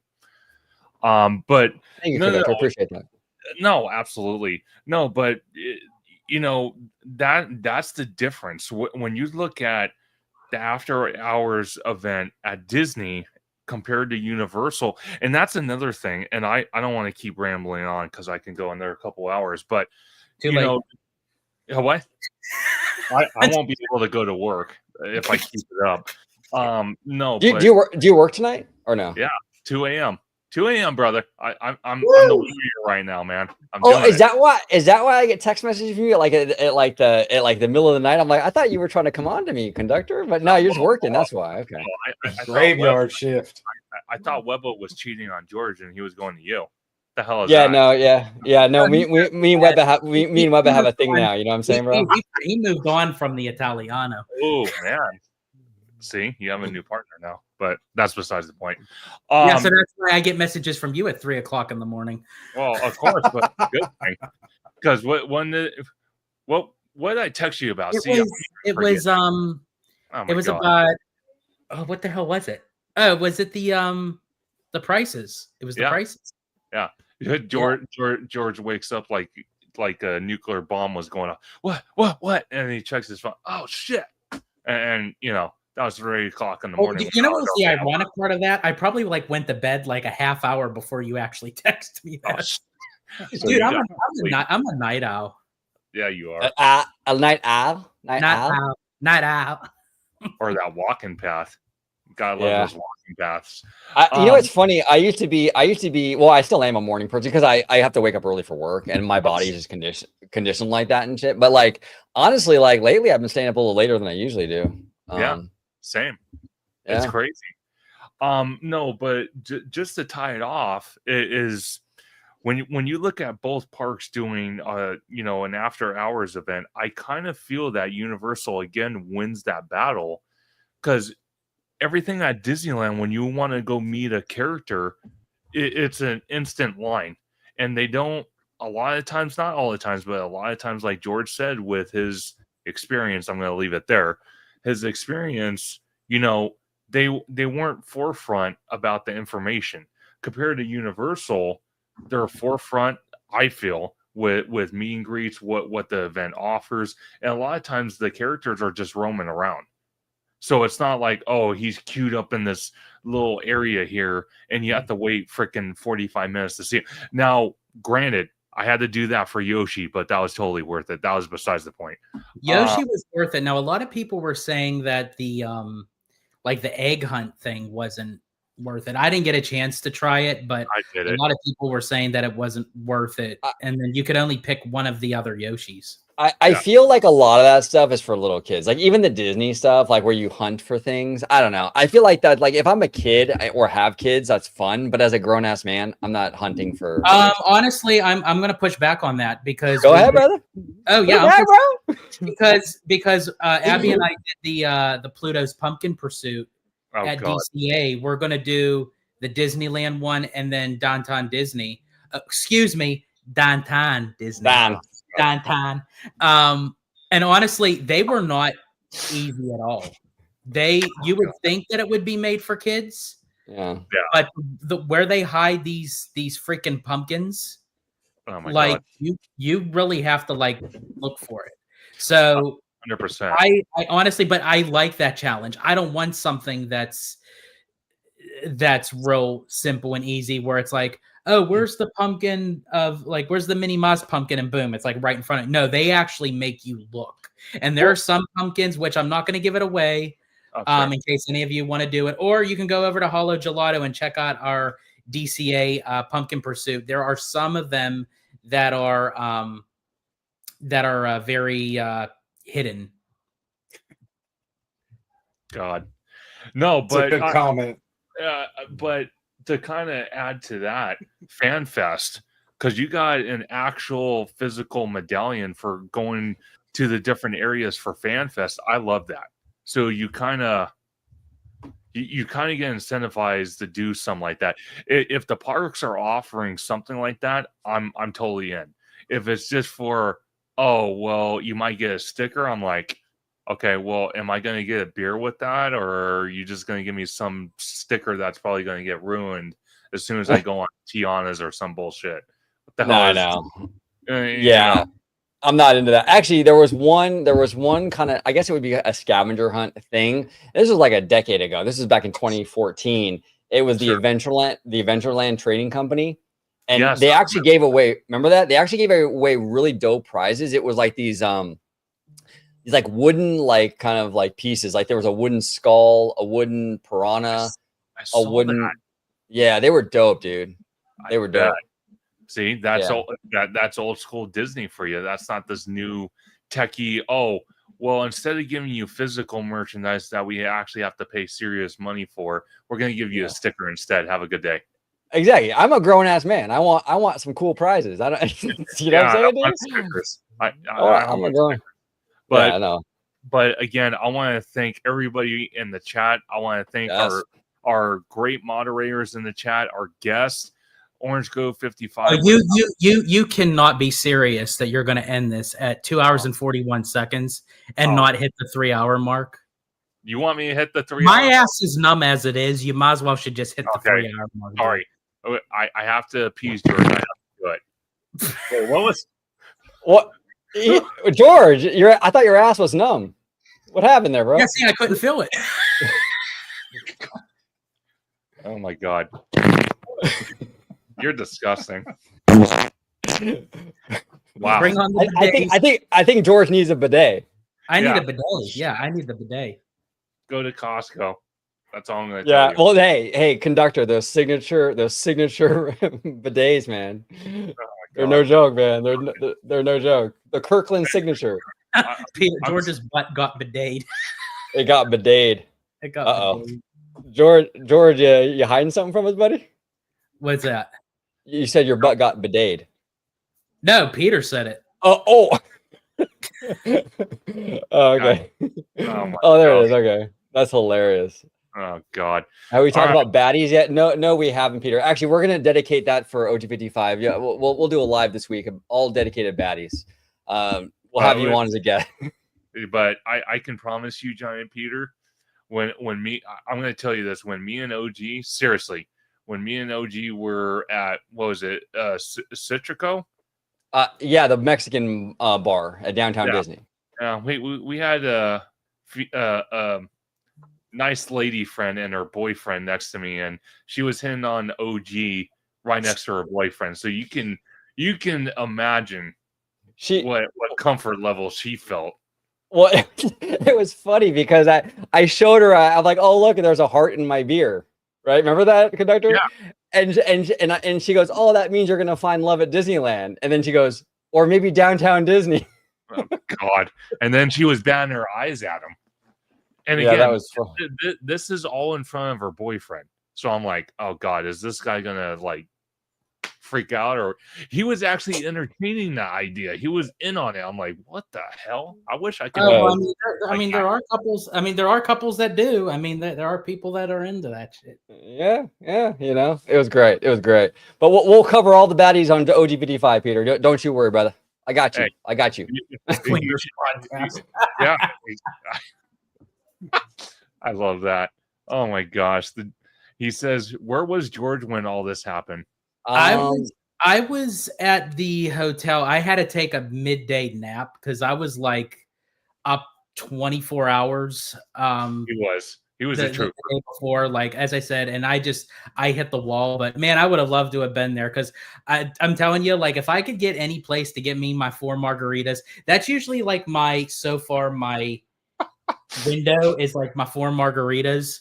Like that's when I become a happy Italiano. Hey, Tones is in the house. Tones, we love you, man. We do love you. What's up, we Tones? do. And I want to give a big shout out to Tones. Me and Tommy actually met him at George's birthday a couple months back, and what a nice guy. I know he's going through some medical issues right now, but my hearts and prayers go out to you. Hopefully you get better, and we would love to see you come back to hang out with us at Disneyland. And I know he seriously wants to do Universal Hollywood, which he's never done. So we definitely got to do that the next time he's out this way. Madam Lizelle says, Conductor, this is your first ever Florida trip. Universal Studios, Island of Adventure, and the brand new Epic Universe. What are you looking forward to the most at each Universal park? Okay, so I'm going to tell you right now, Islands of Adventure is my most anticipated, but Epic Universe is right there. But my most anticipated is to see George kind of get excited like a 5-year-old girl seeing my reaction to all this. So I'm actually more excited to see that than the parks. But no, to be honest with you, it's going to be Islands of Adventures because I want to ride Velocicoaster because I want to experience that G-force and kind of prepare myself to what Fast and Furious Hollywood Drift is going to be out here. I'm very curious to see your afterthought on Velocicoaster because you think it goes fast, and then midpoint you're wrong. It goes even faster. Like you're like, so bring it on. Yep. Yeah. There you go. Bring it on. Come on. Oh my gosh. And then Giant Peter show said Spider-Man is his number one. What do you guys think about that? I don't know. I haven't been to Universal Orlando. I can understand why. I feel like it's kind of a hit or miss for me, really. I don't know why. Like, I don't know if it's because of like it's cool. Like, especially like when it first opened in like 2000, like that was like the ride. I will say, compared to Web Slingers, definitely knock it out of the ballpark. It is an enjoyable ride. There's just times where I don't know. It's maybe it depends on where you sit. Sure. That there's times where it's like a little bit lackluster, but not saying that like it's a bad ride. But I don't know. It's just like depends on where. At least I know where I sit. So to answer Madame Lazelle's question, I'm excited for Islands of Adventure and also Epic. And well, I'm not going to say it, but there's something I'm going to do at Epic that I've kind of told these gentlemen I'm going to do to kind of prove a point on what's going on at Epic Universe, but I'm not going to say it.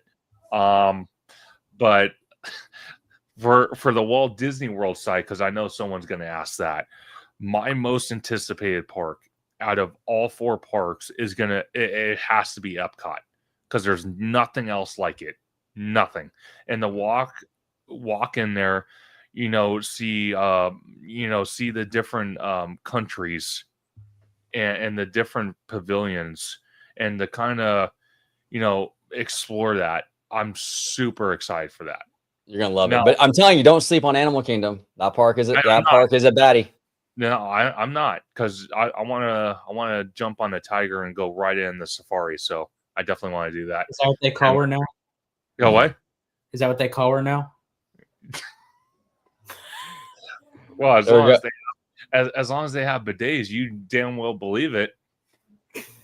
Hey, Giant Peter says here, Conductor and OG first row of Cosmic Rewind. You're gonna be my.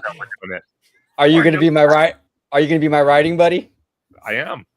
I'll hold you if you get scared. I promise. Oh, I would love that. Can't two straight guys just cuddle on Cosmic Rewind? Come on now. No. Oh my Oh God. man, I would love to see the photo taken of that. The two of you holding each other ever so gently.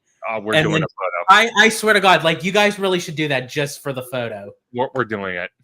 100%. Oh, we're doing it. Oh, 100%. Oh, Mademoiselle, by the way, you have excellent taste in theme parks. Animal Kingdom is my favorite as well. That park is absolutely incredible. It's so unique compared to like anything else, you know? Love it. Absolutely. Love it. Nathan says Epcot is great, but Hollywood Studios took me by surprise. That villain show is so good.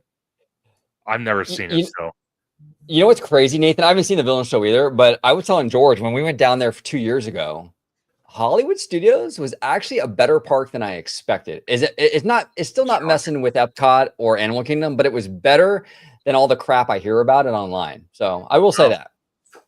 Well, now I will say that. Now it's going to be Wall City with everything it's turning into. The Giant Peter's Adventure said it's going to be like Rose and Jack. Oh God. Don't compare me to Leonardo DiCaprio because now he's super high now. No. What I would like to see is actually the opposite. I would have you stand in for Rose, and then have OG in the back of you, but you could just see the peak of his hair. You know what I'm saying, dude? Look at that hair, bro. You can really It is pretty fluffy. I could see it on camera. It's very fluffy. It's very fluffy. I use sea salt spray. Actually, I do. I don't know if you guys ever use that sea salt spray. It actually works wonders. Well, really? Actually, Conductor, you don't have any hair, so you probably wouldn't use it. No, absolutely not. I hate long hair. At least for me, I do. Oh my gosh. Zachary says Islands of Adventure is amazing. Can't wait for Epic next month. He's going next month. And a buddy of mine at work, he's actually going in January or February. So he's going right before we go. So he's super excited for that. Giant Peter said Hollywood Studios was a fun park. I kind of like it more than Magic Kingdom. I mean, kind of. I mean, because you know what, Peter? Like, I'm a Disneyland guy, and like Disneyland's the GOAT when it comes to castle parks. And Magic Kingdom really just kind of, it felt like live action Disneyland to me. It checked all the boxes, but it felt really soulless to me. Yeah. I mean, at least Hollywood was better than I was expecting. And yeah, we do need a hair care video. You know what, M. Garcia? That's coming. Don't you worry. We will absolutely. I'll bring it. I'll bring it. Okay, so this is the idea I have for that. So OG goes into a CVS and he kind of shows the showcase of the different hairsprays, and he's like, okay, this one sucks, this one's okay, this one sucks, this is the one I buy right here, this one right here, and he gets sponsored. I would love that. Exactly. And then Daddy Josh shows up in the chat and he co-signs. He's like, oh yeah, OG's right, that's like the best hairspray you could buy. Hey, you know what will happen with that? That would be funny. So their hair cutting salons, because I know they have one at Walt Disney World. I don't think they have one at Disneyland, but it would be funny if they did. And that would happen. And they're like, yeah, this is sponsored by Orange Grove 55 and blah, blah, blah, blah, blah. That would be dude. I think it'd be funny if Josh did come in and say that and said, oh yeah, I use it on my pubes all the time. His pubes. Well, Josh probably could. He probably uses the fancy shit even for his pubes. Easy. Oh, yeah. I mean, this guy's a rich guy. You know what I'm saying? Yeah. But my theme park fanatic, don't sleep on Revenge of the Mummy. I opened that ride decades ago. It's awesome. Yeah, I heard the one over there in Florida is better than the one I hear in Cali. Yeah, it is definitely. I might have to add that to my list, George. I might have to ride it. I would, as much as I would say, go on everything that's not involved out here. Yeah, the Mummy, I would suggest could probably be one exception because it is much better than the one out here. Yeah, definitely. And before I continue with the comments, because we still have 8 minutes, so I can indulge George here. Tommy, I want to ask you, because I haven't asked you yet, because I want to go back to what Madame Lizelle was saying. What are you most excited for the Universal parks out there? What are you looking forward towards? Just Universal, for sure. Epic Universe, man. I'm ready to hit Darkmoor. I want to see the Universal Monsters Land for sure. And I know people kind of put it on the back burner, but I want to see Donkey Kong Country. I definitely got to get in there and catch the vibes and check that out. Piece of advice: when we go on Donkey Kong, if you're having like a bag or something, put your phone not in your side pocket because it hits. It go like this, right? It broke Abby's phone. Oh shit! Oh wow! Yeah, I heard it kind of bounces you around, but I guess a lot of other coasters there do. So I'm cool with it. I'm comfortable with it. I think I can handle it. So I'll be all right. I think. I just heard the only thing I heard about that ride is it's kind of bananas. That's all I heard. So I don't know. Take it for what you. Well, that's all right. You know, I'll make sure to have a banana split before I go on the banana ride. There you go. Absolutely. So the all right. Well, quit monkeying around and get on with the next comment. Damn, straight to the point. Shit, you have a date with a bidet or what? Man, I could feel like one stirring. I could probably use it. Oh God. Okay, never mind. Hey, you asked. So see, this is someone asked. Rude. Giant Peter's Adventure said, and the food options too. Oga's Toy Story Barbecue, Brown Derby, and Sci-Fi 50s prime time. So Giant Peter's Adventure, that is the wheelhouse for Tommy Toon World and his channel with the food reviews. Yeah. Dude, okay, I want to give Tommy a big shout out right now. I had a little time with Tommy at HHN, and this guy puts a lot of love into his content. Everyone, you need to subscribe to Tommy Toon World. This dude is doing it. I also want to give him a big shout out. He did a great B-roll for my channel, for my bar chat with Wizard and stuff. It was like fire. And so this guy does a lot of great work. And don't sleep on his channel. Check him out. 100%. Thank you. Absolutely not. I appreciate you. Next comment. Nathan says the only thing Magic Kingdom has one up on Disneyland is their Tomorrowland, and the fact that they have the Country Bears. Well, I'm going to add that, and they have a People Mover that actually works, and a Carousel of Progress, and I'd even say honestly, and the Seven Dwarfs Mine Train. I know it's a fast ride, like as far as like time length goes, but honestly, it's a cool ride. Like when you like the feel like inside the little mine carts and stuff. Yeah. Maybe says, damn, I was damn, OG editing skills are going crazy. No, that's all Tommy Toon. and that banger reel too. The Chucky Bar one on Instagram. Yes, that was Tommy. Yep. And that was all Tommy. So yeah, he's doing it. Yeah, but we're all cut from the same cloth. We all a team here. So yeah, we all share. It's all good. Yeah. Giant Peter says, I hate Mummy in Hollywood. After going on the coaster at Orlando and Paris, it is probably the worst coaster I've ever been on. Peter, is Paris's Mummy different from Orlando's? Or is it pretty much the same? More extract of you know what ours reminds me of, especially when it stops at that one point with the screens with the Beatles and then goes backwards. Basically, if the way I see it is, if you ate something before you went on that attraction and you had second thoughts about eating it, it's a good way to upchuck that. Because you slam on that. There you go. Honest. Absolutely. Nathan says, I'm about to visit Disneyland Paris. Hey, from London. Wow, he's all the way in London. Wow, shout out to Nathan. Believe me, Tokyo is the next on my list. I heard Tokyo is amazing. And shout out to, oh my God, I'm drawing a blank. Tommy, help me out. Our friend that loves going to Tokyo Disney out there, the world traveler. I'm not sure, man. The one that does the marathons. Help me out. I'm drawing a blank. Jason Hill. Oh, Jason Hill. Oh, dude, he's a good dude, man. I love Jason. He swears by that park. So one of these years we all have to travel out there, as long as OG stays on the path and doesn't divert. Oh yeah, Peter. Yeah, that makes sense. Yeah, I don't even know why I asked if it was Paris. Yeah, because Universal doesn't have Paris. I mean, Paris doesn't have. Oh my God. Universal. Actually, no, you're wrong. Universal does have Paris in Epic Universe. That's true. That is true. Yeah.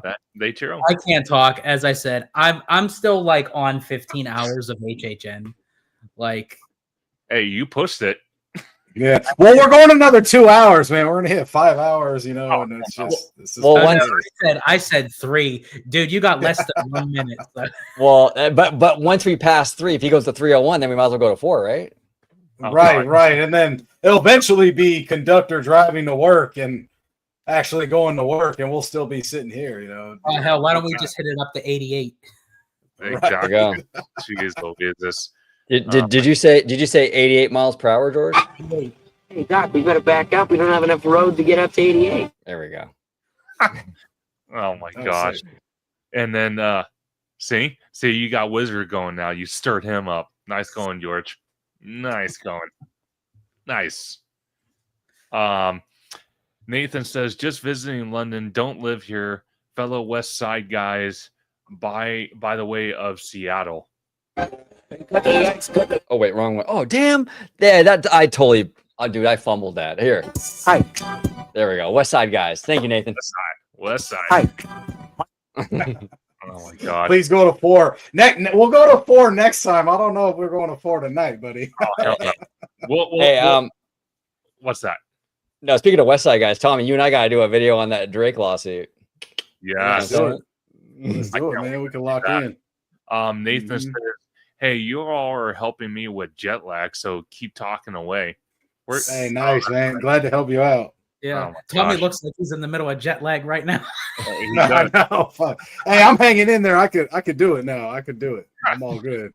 Giant Peter Show said, I already have George, OG, and Abby's bags for Paris.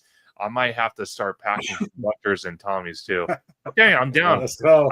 Hey, Let's do it. I'm Yeah. down. Check out some female entertainment over there, to say it lightly. I never know what direction Conductor's gonna go in. He always- Ever, bro. Ever. Nope. Ever.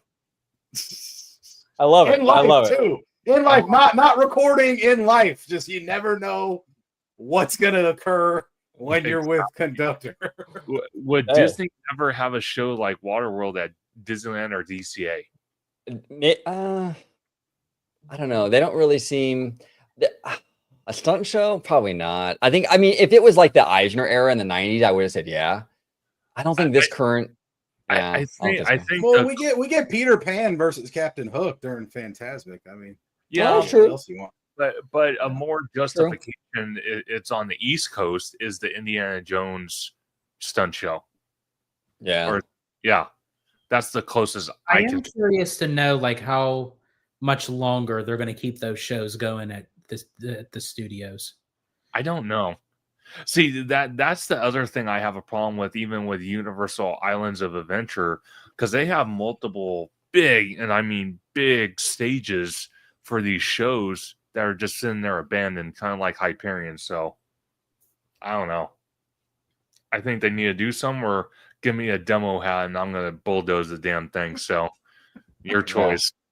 They have a nightclub at their downtown Disney. Also, there is a Crazy Horse Show that is Wow. in. Okay, so I'm going to tell you something right now. If that nightclub is at Walt Disney World in Disney Springs, I'm telling you right now, all 4 of us are going to that nightclub, and things are going to get wild. I'm telling you right now. Must Doing it. George, you heard it. I know you dedicated a day for our trip planning to do Mhm. Disney Springs, so we're definitely hitting that nightclub. Well, I 100%. hate to disappoint you, but it's not at Disney Springs, unfortunately. Damn. Okay, well, Yeah. Well, they took out the Pleasure Island section out. That's where they had one of my favorite places at Pleasure Island. It was called Mannequins. That they Yeah. had a revolving dance floor. Dude. Hey, you know what we can do, Conductor? We can all go to Vegas. We can try that. we Oh could. yeah, 100%. I'm down for that. But I'm ready. if we're already out there, we can make our own nightclub in City Walk. I can think of many ideas, There you go. and We're in the- I'm not talking about George's half shirtless calendar either. I'm talking more wild than that. Wait. Oh god, Let's here we get go. something corrected here. There Oh. is no half shirt, I'm going full on, baby. Well, that's true. Like this whole thing is coming off. Why did I say that? Why in the hell did I say that? And on that note, Yeah. I was gonna eat after. I was gonna eat after this. Thanks, George. Yeah.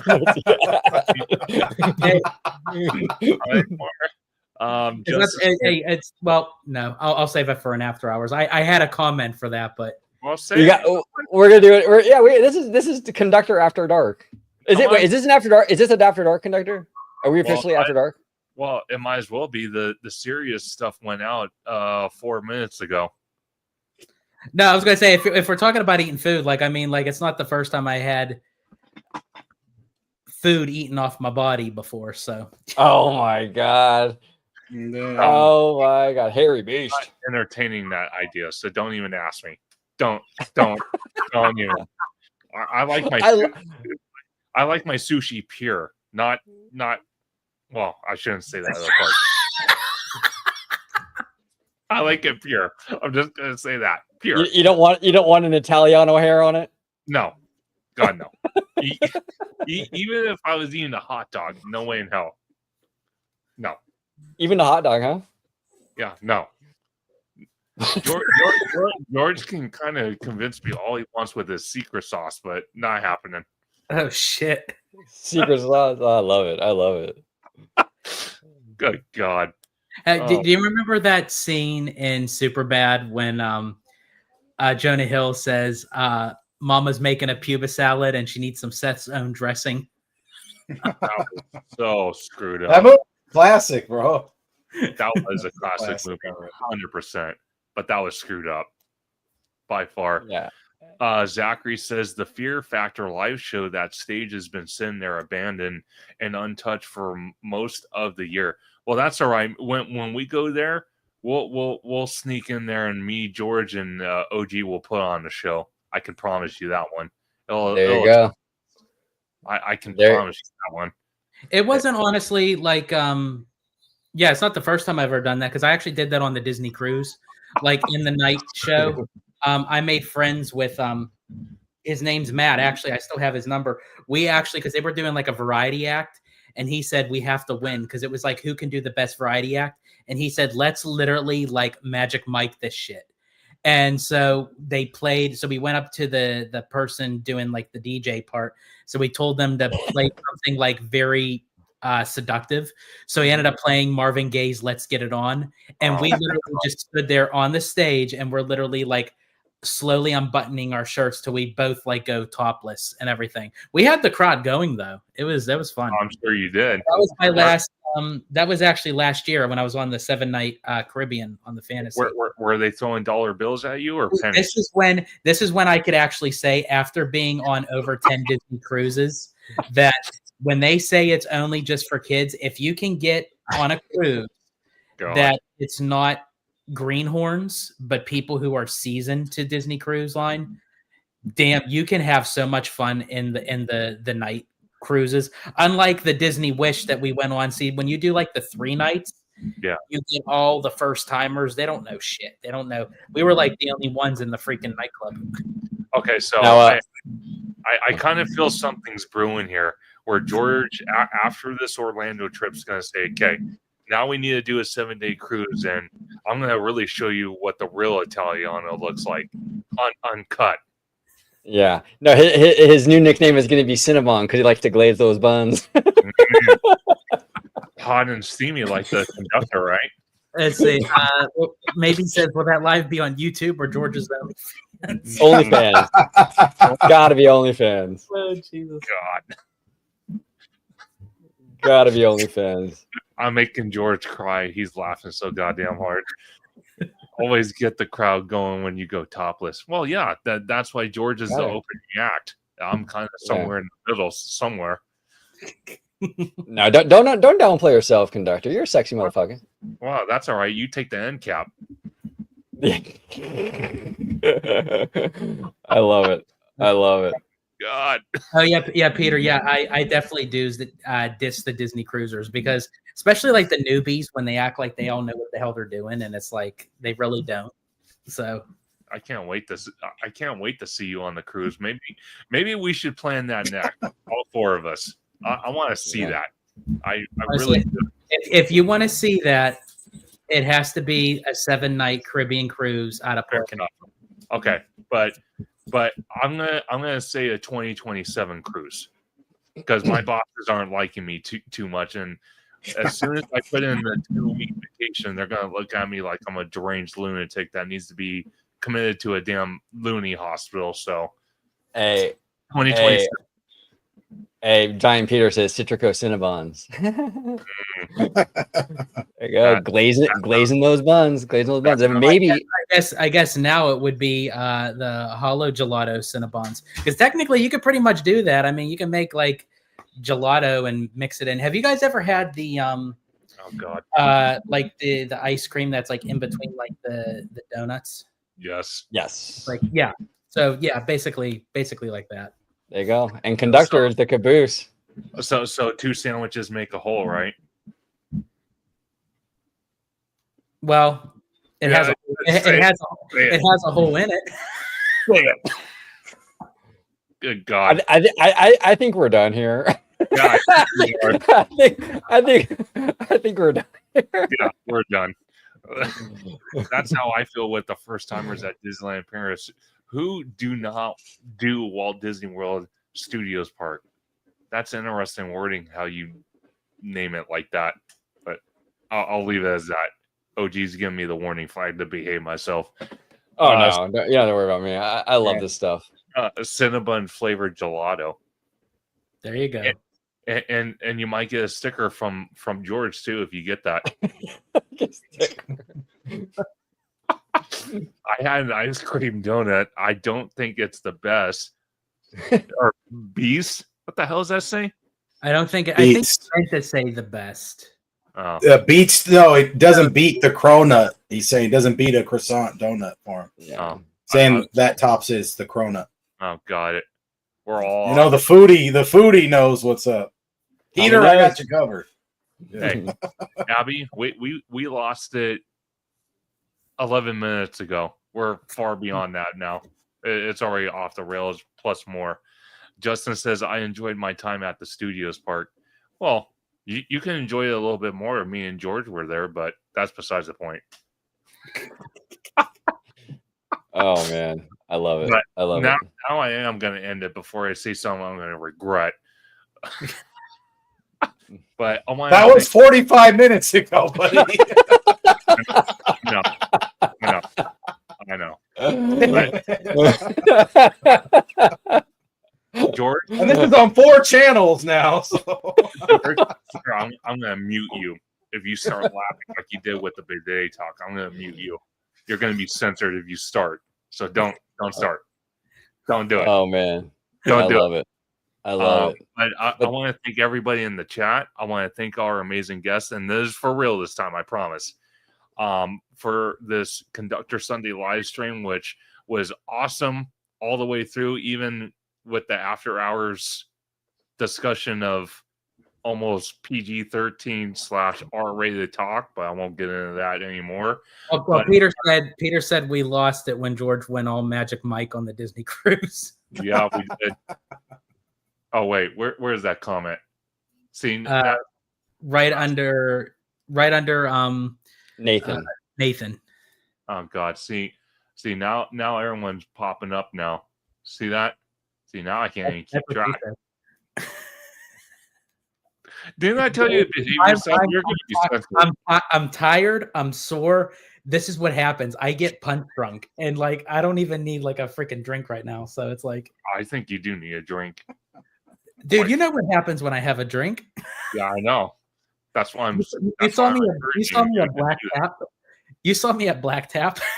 Yeah, I did, and that's a experience I never want to see ever again. That was not good. Just kidding. It was awesome. No, but I want to thank everybody. I'm going to start with Orange Grove 55. Where can everyone find you on social media? Yeah, no, I want to thank you, Conductor, for being an amazing host as always. Always a good time with you, brother. Yeah, you can find me right here on YouTube, Orange Grove 55. We talk a lot about theme parks, a lot of West Coast theme parks. But we also do some Orlando stuff, obviously, and we do international. We do a lot of corporate talk. We break down the quarterly earnings calls for Disney. We do studio talk, all that good stuff. We also have a good time over there. We joke around a lot. So check us out on Orange Grove 55. My good friend Mr. Webba, my partner in crime over there at OG 55. He has a great playthrough video for vintage Disney games, which is pretty cool. It's a new thing we're doing over there, so check that out. But yeah, you can find me on Orange Grove 55. You can also find me on Instagram, Orange Grove 55. All day with that legendary hairstyle. That'll never dude. get me. Never. The hairstyle needs its own Instagram. You know what I'm saying, Conductor? And I'm gonna leave George the last because I'm sure he has some comments. Tommy, where can everyone find you on social media? It was a good time chilling with you fellas. Conductor, thanks for always being a good host. I appreciate coming on. May you could jump into my world, Tommy Toon World on YouTube. Check out all my food reviews, theme park and Vegas stuff. Then for more day-to-day, for sure, on Instagram is TommyToon_. And a little bit different style on TikTok at TommyToon_world. And absolutely, and please, I encourage everybody to please go check out Tommy Toon World, my partner in crime when it comes to the theme parks, covering all sorts of content. And please check out his world famous food reviews. It's a must see. So please go check that out. And the one and only spicy after hours Disney Italiano with the shirts off, legendary hair chest over there. Yeah, he's getting wild already. Oh God. Where can everyone find you? See, you're already starting. You see that? You're horrible. I'm sorry. Okay. Let me try to gather here. Okay. You guys can follow me and Abby on our Wild Wacky Adventures on Hollow Gelato, our YouTube channel, where we give you guys scoops on everything in the theme parks, Disney Cruise Line, where I'm removing my shirt, Universal, Knott's Berry Farm, all that good stuff. Definitely check us out also on Instagram under Hollow Gelato, because with the Filipino dessert Halo means mixing it up. So that's what we do over there on Hollow Gelato. Absolutely. And again, I want to shout out to all these amazing gentlemen and their channels, and Orange Grove 55, especially on his way to the 10,000 mark subscribers. Yeah. So keep up the amazing work. Tommy Toon World, again, with his world famous food review videos. George the Disney Italiano with his Hollow Gelato rebranding from what it was with Citrico Central. He's doing an amazing job as well. So please go check out his channel. And I'm Theme Park Conductor. You can find me on YouTube and Blue Sky at Theme Park Conductor. You can find me on X at Theme Conductor. You can also find me on Instagram at theme_park_conductor. You can find me on TikTok at Theme Park Conductor 1. And you can find me every Sunday at 7 p.m., sometimes 5, but mainly 7 p.m. Pacific Standard Time for Conductor Sunday live stream, where we have amazing guests like the one and only Orange Grove 55 with his amazing hair, Tommy Toon World with his world famous food reviews, the Disney Italiano from Hollow Gelato acting like the crazy Italiano he is and entertaining the world famous, and myself driving that hot steamy caboose like Orange Grove 55 loves to say, down the rails and covering all that theme park news. But catch me next Sunday where we talk more news, and who knows who we might have for a guest next week. We might have George. We might have OG with his peppermint schnapps. Who knows? You never know. The sky's you never know. You never know. But I want to thank everybody and shout out to all of our amazing moderators. Have a great night, everybody. We will see you next Sunday on Conductor Sunday live stream. Peace out, everybody. Later, everybody.